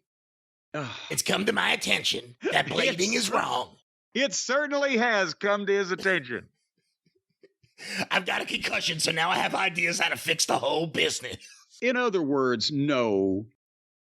Just have some people with some experience and some common sense and are looking for things. And to be honest, again, I am going to say that I did 6 years. I did 300 one-hour OVW television programs that we aired here in Louisville over a 6-year period. And that was a wrestling school with the most inexperienced top-to-bottom crew that you would pretty much find doing anything on any television level anywhere. And I know we had concussions in training. I don't remember a concussion ever happening on the television program. And I don't remember ever having to stop one of the matches because anybody was hurt for real. Imagine that. And if you go back to Smoky Mountain Wrestling, where I did 200 one-hour television episodes of that, can you remember, you've seen most of those, was anybody ever hurt for real to where we had to stop the match or switch up what the fuck was going on? Just the fact that we're having to think this hard indicates it was rare. Kanemaru kind of got hurt, but he asked for it. Well, yeah, and he did it to himself. So I'm talking about, an accidental goddamn injury that was unforeseen and, Jericho breaking his arm, but no one was there, and that was before he was practicing in the ring in an empty building and doing a flip that he didn't need to do that night. Again, a lot of this comes down to style. And I'm not saying everyone has to wrestle like Big John Studd. I don't want that. Yeah. I like Bret Hart. Bret Hart was rarely ever injured for the majority of his career. And he wrestled good matches, physical matches. Well, look at what's happening now. It's wrestling smart. It's not wrestling hard or soft. It's wrestling smart. Jerry Lawler had some of the most exciting matches over a 15-year period that was going on in wrestling, and had never had a major knee surgery, he had various injuries from taking some of those bumps, but never anything spinal, neck, broke his leg playing fucking football. Yeah, he didn't even hurt it in wrestling, he hurt it in football. Yeah. Never wore knee pads till he was past 40. And and was run over by cars. For those of you who are young, quite literally, go Google Jerry Lawler hit by a car and you can see Eddie Gilbert run over him on live television in 1990. Yes. And as we've told, we'll finish the story and then we'll move on. So many people called the Memphis police to say they'd just seen a vehicular homicide on live television that the cops came to Channel 5 and made Lawler go back out on the TV before the end of the show to say that he was alive and killed the Angle. But anyway, so then we go back to Collision, where Ricky Starks with Big Bill took on our friend and former boy Dax Harwood with Cash Wheeler. Why doesn't Cash can work his ass off? Can they not spread these jobs around? Do they have to beat Dax every goddamn week? Has he ever won a singles match? Against Cash. Has Cash? Yeah, that's right. Against Cash. And that's the only one Cash has had. Yep. So between the two of them, they can't whip anybody. So the House of Blech was in the arena watching the match, and I'm not talking about in the back, or I'm actually in the arena, up in the general admission section. They weren't there until the lights went out.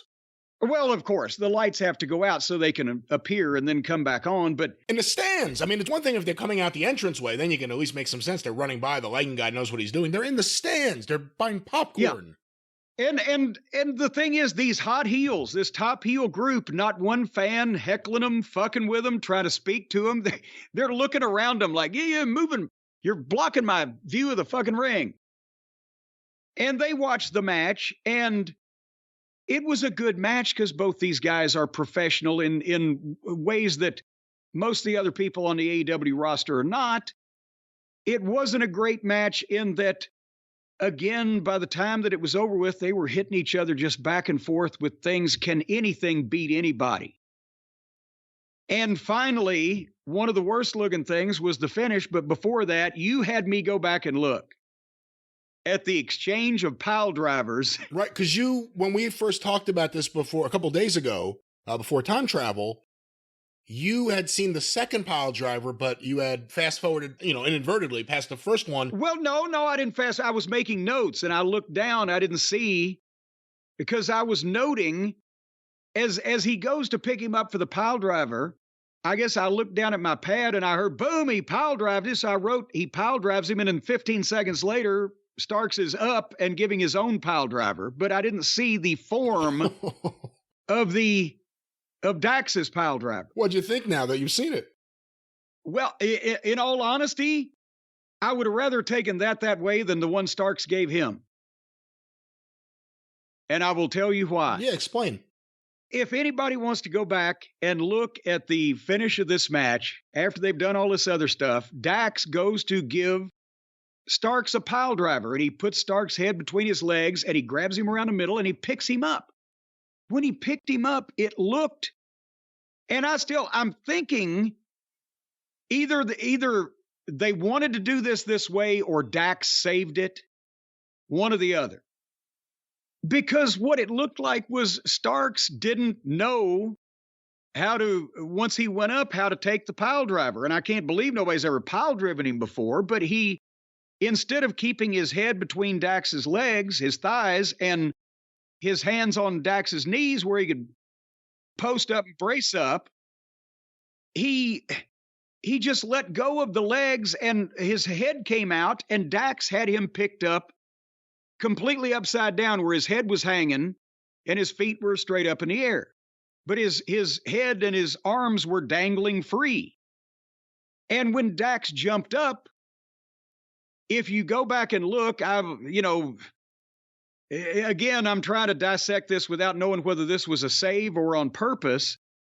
But what Dax did was when he jumped and he sat down, his legs were straight out underneath Starks' shoulders, and Starks tucked his chin so that basically, and threw his arms out to the side so that Starks' shoulders landed on Dax's thighs and knees, and Starks' head was not pointing straight down. His chin was tucked. So basically, Dax kind of power bombed him on his fucking legs. You see what I'm saying? Yeah. It was a save, but I wouldn't advocate for trying that free-handed all the time because there's room for error. It looked really bad.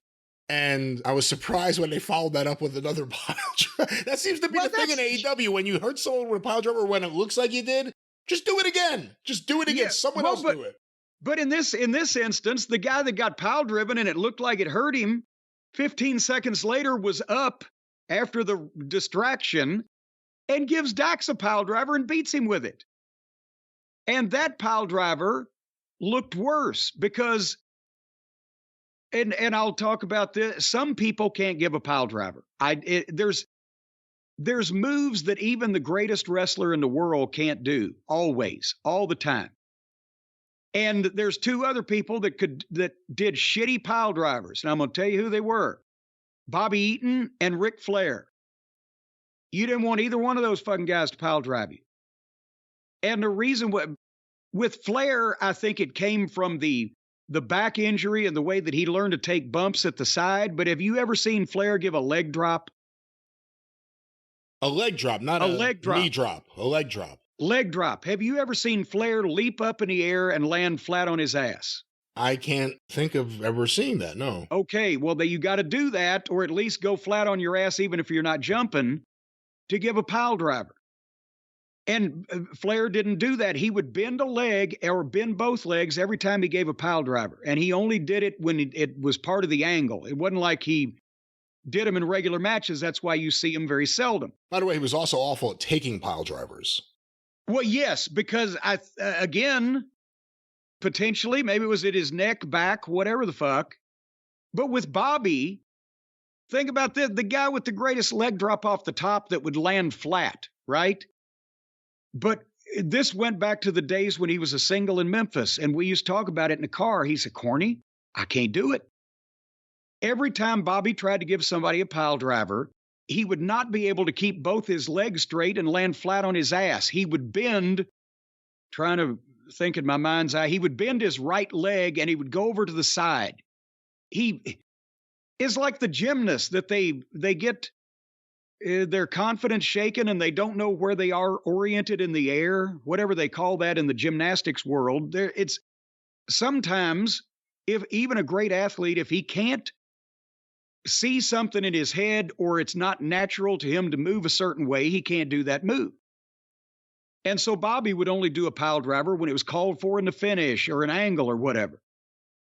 But that's what Starks did. He bent at least one, if not both of his legs, instead of going down flat, and was going to the side. And since he still had Dax's head between his thighs, that's more dangerous when the legs are bent and you're not sure how you're going to land and the guy is going to the side with your head in between his legs. Now, does that make sense to you? It does. Well, there you go. But the finish didn't. So. Hey, by the way, whatever happened, didn't the Young Bucks win a tag title shot? Well, yeah, but who wants to see the Young Bucks against Ricky Starks and Big Bill? I'm not saying anyone does, but I'm just talking about the actual booking. They won the tag title shot, and then FTR lost the belts, and now we haven't heard a word about the Young Bucks again. Well, that's because they figured out what they wanted to do the next week. Anyway, it's not over because the lights went out, and then Julia Hart appeared in a spotlight wearing a Rudolph the Red-Nosed Reindeer nose. Before you say that, earlier when the House of Black appeared in the stands, they said on commentary, either Shivani or Kevin Kelly, Julia's on the stage, but we never saw it. And then when they showed her again at this point later on, they kind of pretended like they never said that earlier. Well, yeah, because they blew their surprise reveal. But why was she wearing a Rudolph the Red-Nosed Reindeer red nose? Was more prominent in my mind. I don't know. I didn't notice that. You didn't notice the big glowing fucking red glob on her nose when she's in the spotlight. Now I can't tell if you're actually talking about a thing or if like she just had a pimple or something. I don't know. It was a big glowing red something on her nose, a light of some kind. I'm not even. Do you have a fever, sir? It was a glowing red light. No, I'm not even trying to rib you. I'm going back to the video right now. Well, while you do that, I'll move on. That once she was in the spotlight and had her nose red, then she made a gesture and turned the lights out.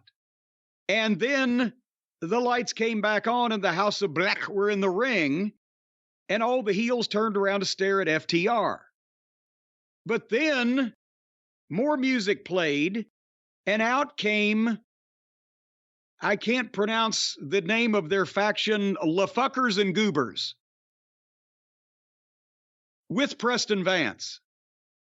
And they're back from their murder spree in Mexico that we saw on video a couple months ago. And then they got in the ring and faced off with FTR. And now it's looking like it's fucking 11 against 2. But then LaFuckers and Goobers turned around and attacked all the heels. And they had a big sloppy fight all over the ring and ringside area where the stray floor camera revealed half the arena was empty. And then the heels left. Have you got to... Yeah, it's the light. Whatever lighting setup they had there, the red light, I guess, came through her hat and hit her nose. Came through her hat? What, have they got a fucking scope, a sniper scope on her? I don't know. It's kind of what it looked like. It was the reflection of the red light. And now here comes La Facción Ingobernable. LaFuckers and Goobers. The fact that Preston Vance was leading the charge really kind of took it a step down. It should have been Roosh, the first one. But you were calling that a charge? Well, more like a purposeful walk. This is horrible. Again, it's just faction warfare with factions no one cares about.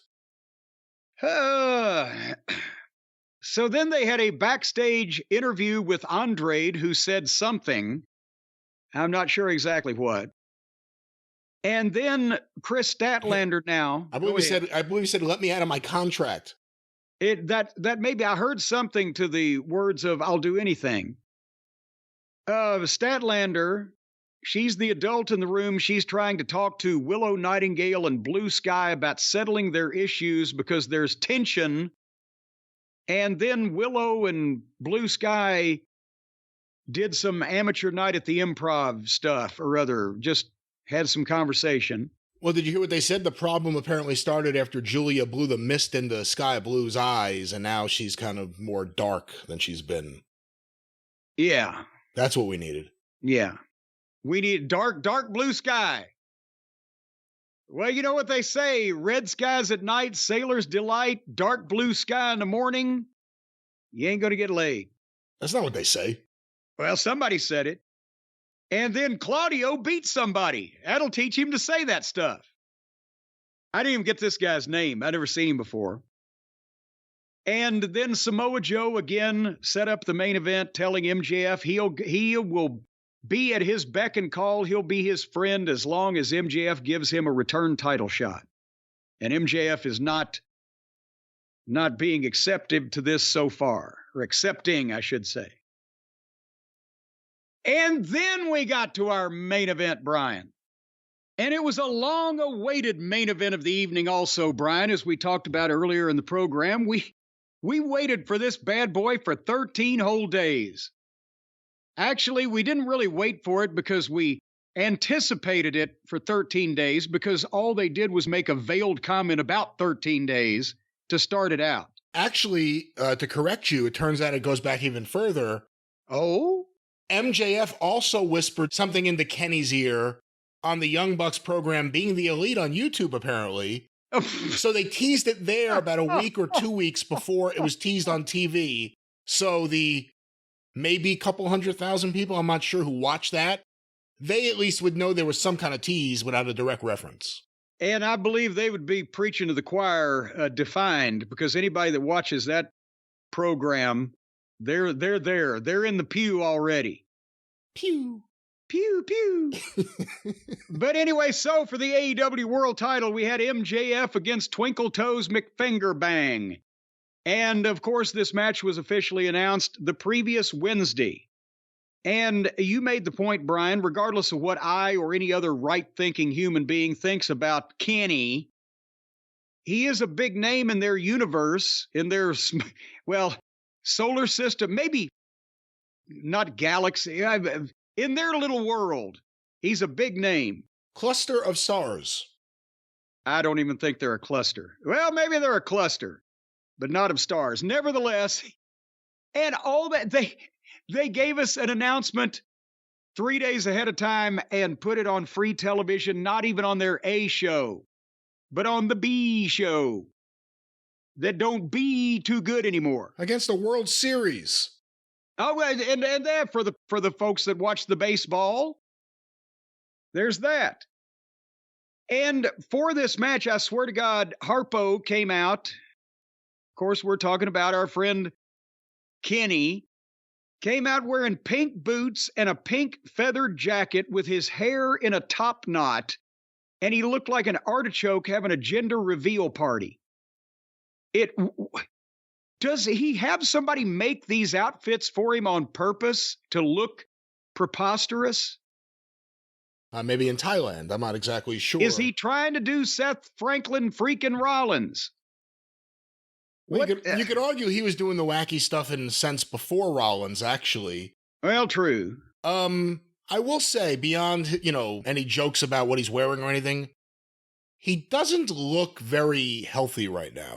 Maybe that's not the way to put it. He looks the same way he always looked to me. He looks like he's not a smiling baby face, nor is he a fiery baby face. He's a confused looking baby face that then goes into pulling funny faces, as they say across the pond, in the later stages of his match, and bugs his eyes out a lot. Looks like the fucking Ultimate Warrior without the goddamn, fucking rest of his body.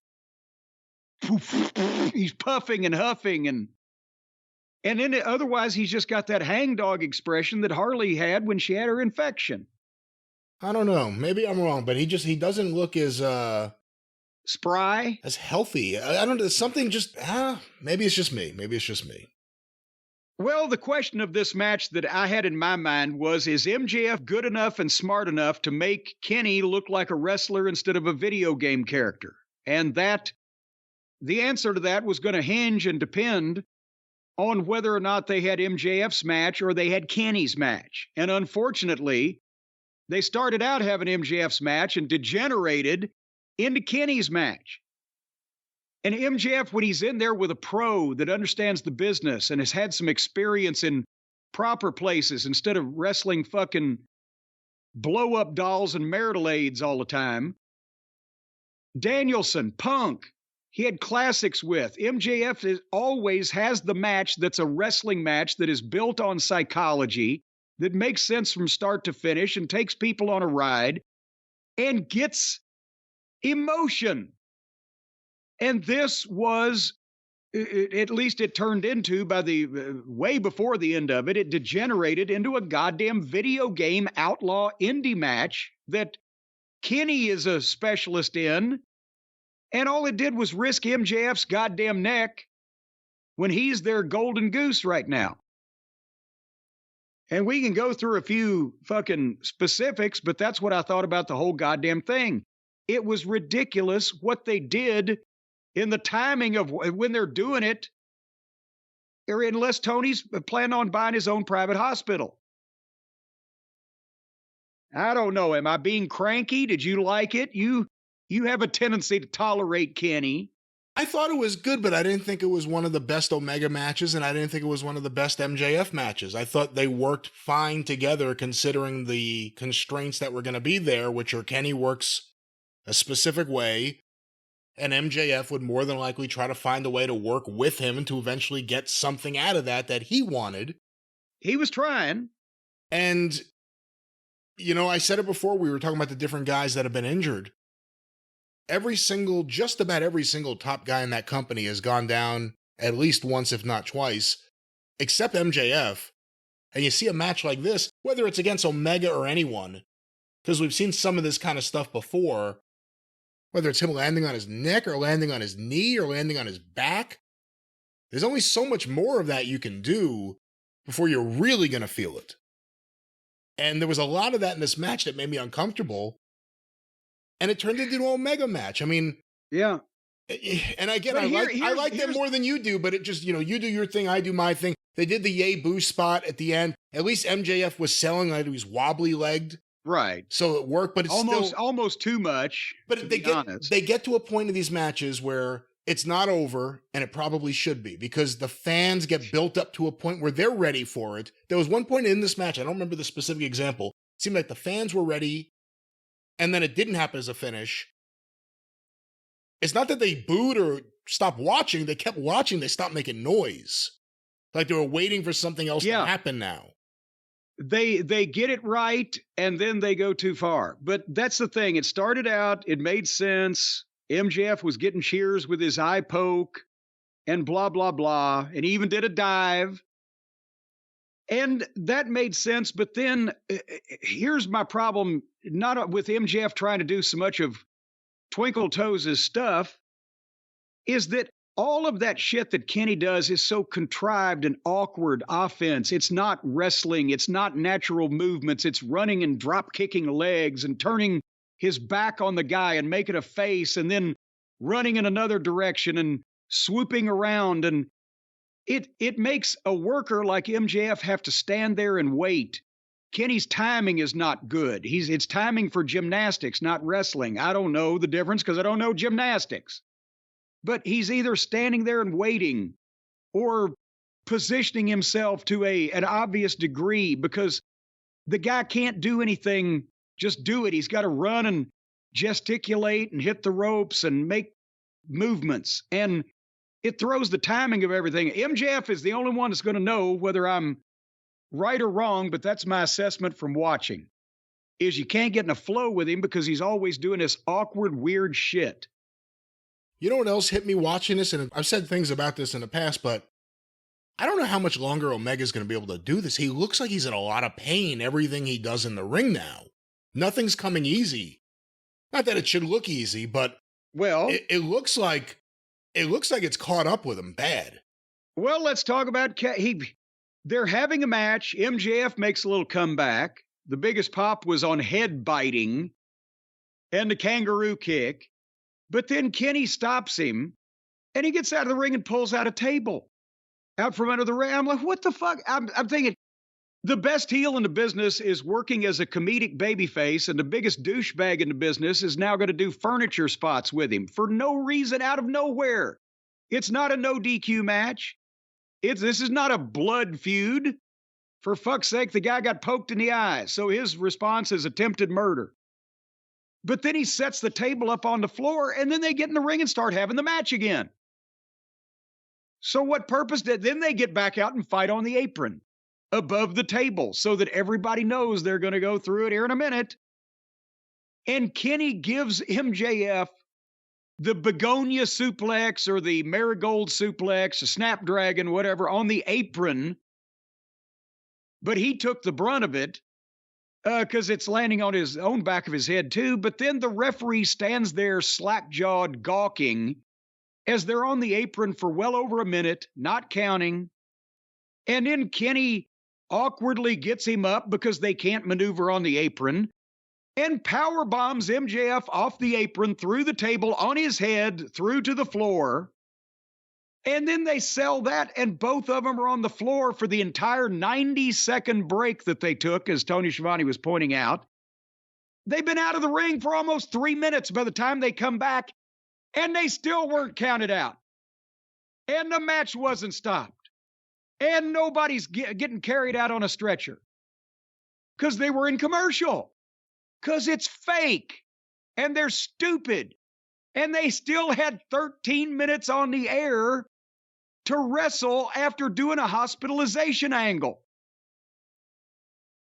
And then they were doing the ridiculous Twinkle Toes backwards Hurricane Ranas back and forth, again risking MJF's health for no reason, for no return. The ratings are going to be the same as they always are on this show.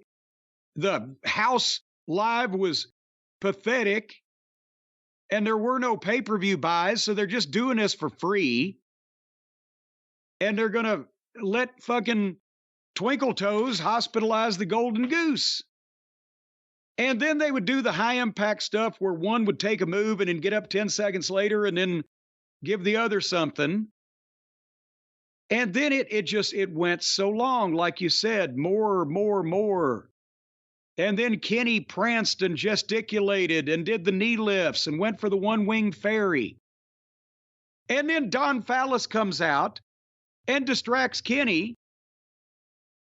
And then they go back to the match. And Don tries to draw the referee, and the referee makes him leave. And they went back to the match. Don did nothing. And nobody won while Don was there. And then They do back and forth roll-ups. And MJF hits a heat seeker and gets a 2 count. And I wrote, what is this rotten finish? Don did nothing. What's going on? MJF goes for a Panama Sunrise. Kenny foils it and gets a 2 count. A 2 count was something. And then MJF tried it again and hit it. The Panama Sunrise. Then the heat seeker. 1, 2, 3. So we now know that Kenny can't do a normal match, and you can't, even if you're one of the better workers in the business, do Kenny's match and make it come out palatable.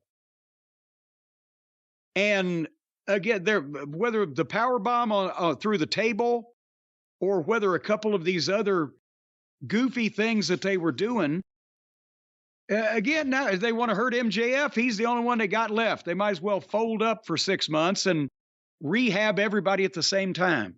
Your thoughts? I kind of gave them earlier. I thought it was good, but it wasn't one of the better. Shouldn't say one of the better. It wasn't a top-tier MJF match. It wasn't a top-tier Omega match, but it was good. The fans there seemed to be into it. Me, I would have had it as the main event on something people would pay for. Yeah. You know, WWE, it's a little different because it's a subscription-based model right now for their premium live events. One of the few successes AEW has is pay-per-view. Yeah. And they're adding more. They just announced another one for the end of December. And they put this one on Collision against the World Series. Do you want to see this match again in a rematch now that we've seen it once? No, they would have to tell some kind of interesting story to make me want to see this again. Well, then in that case, that includes Kenny out. Well, that was AEW Collision, and this is a sad ending to your show, I guess. Well, it certainly was, but we're going to perk everybody up this coming week on the drive-thru because that's your show, and you'll just be all happy and peppy and bursting with love for everybody, right? That's right. All right. Well, until then, folks, we're going to take a short break.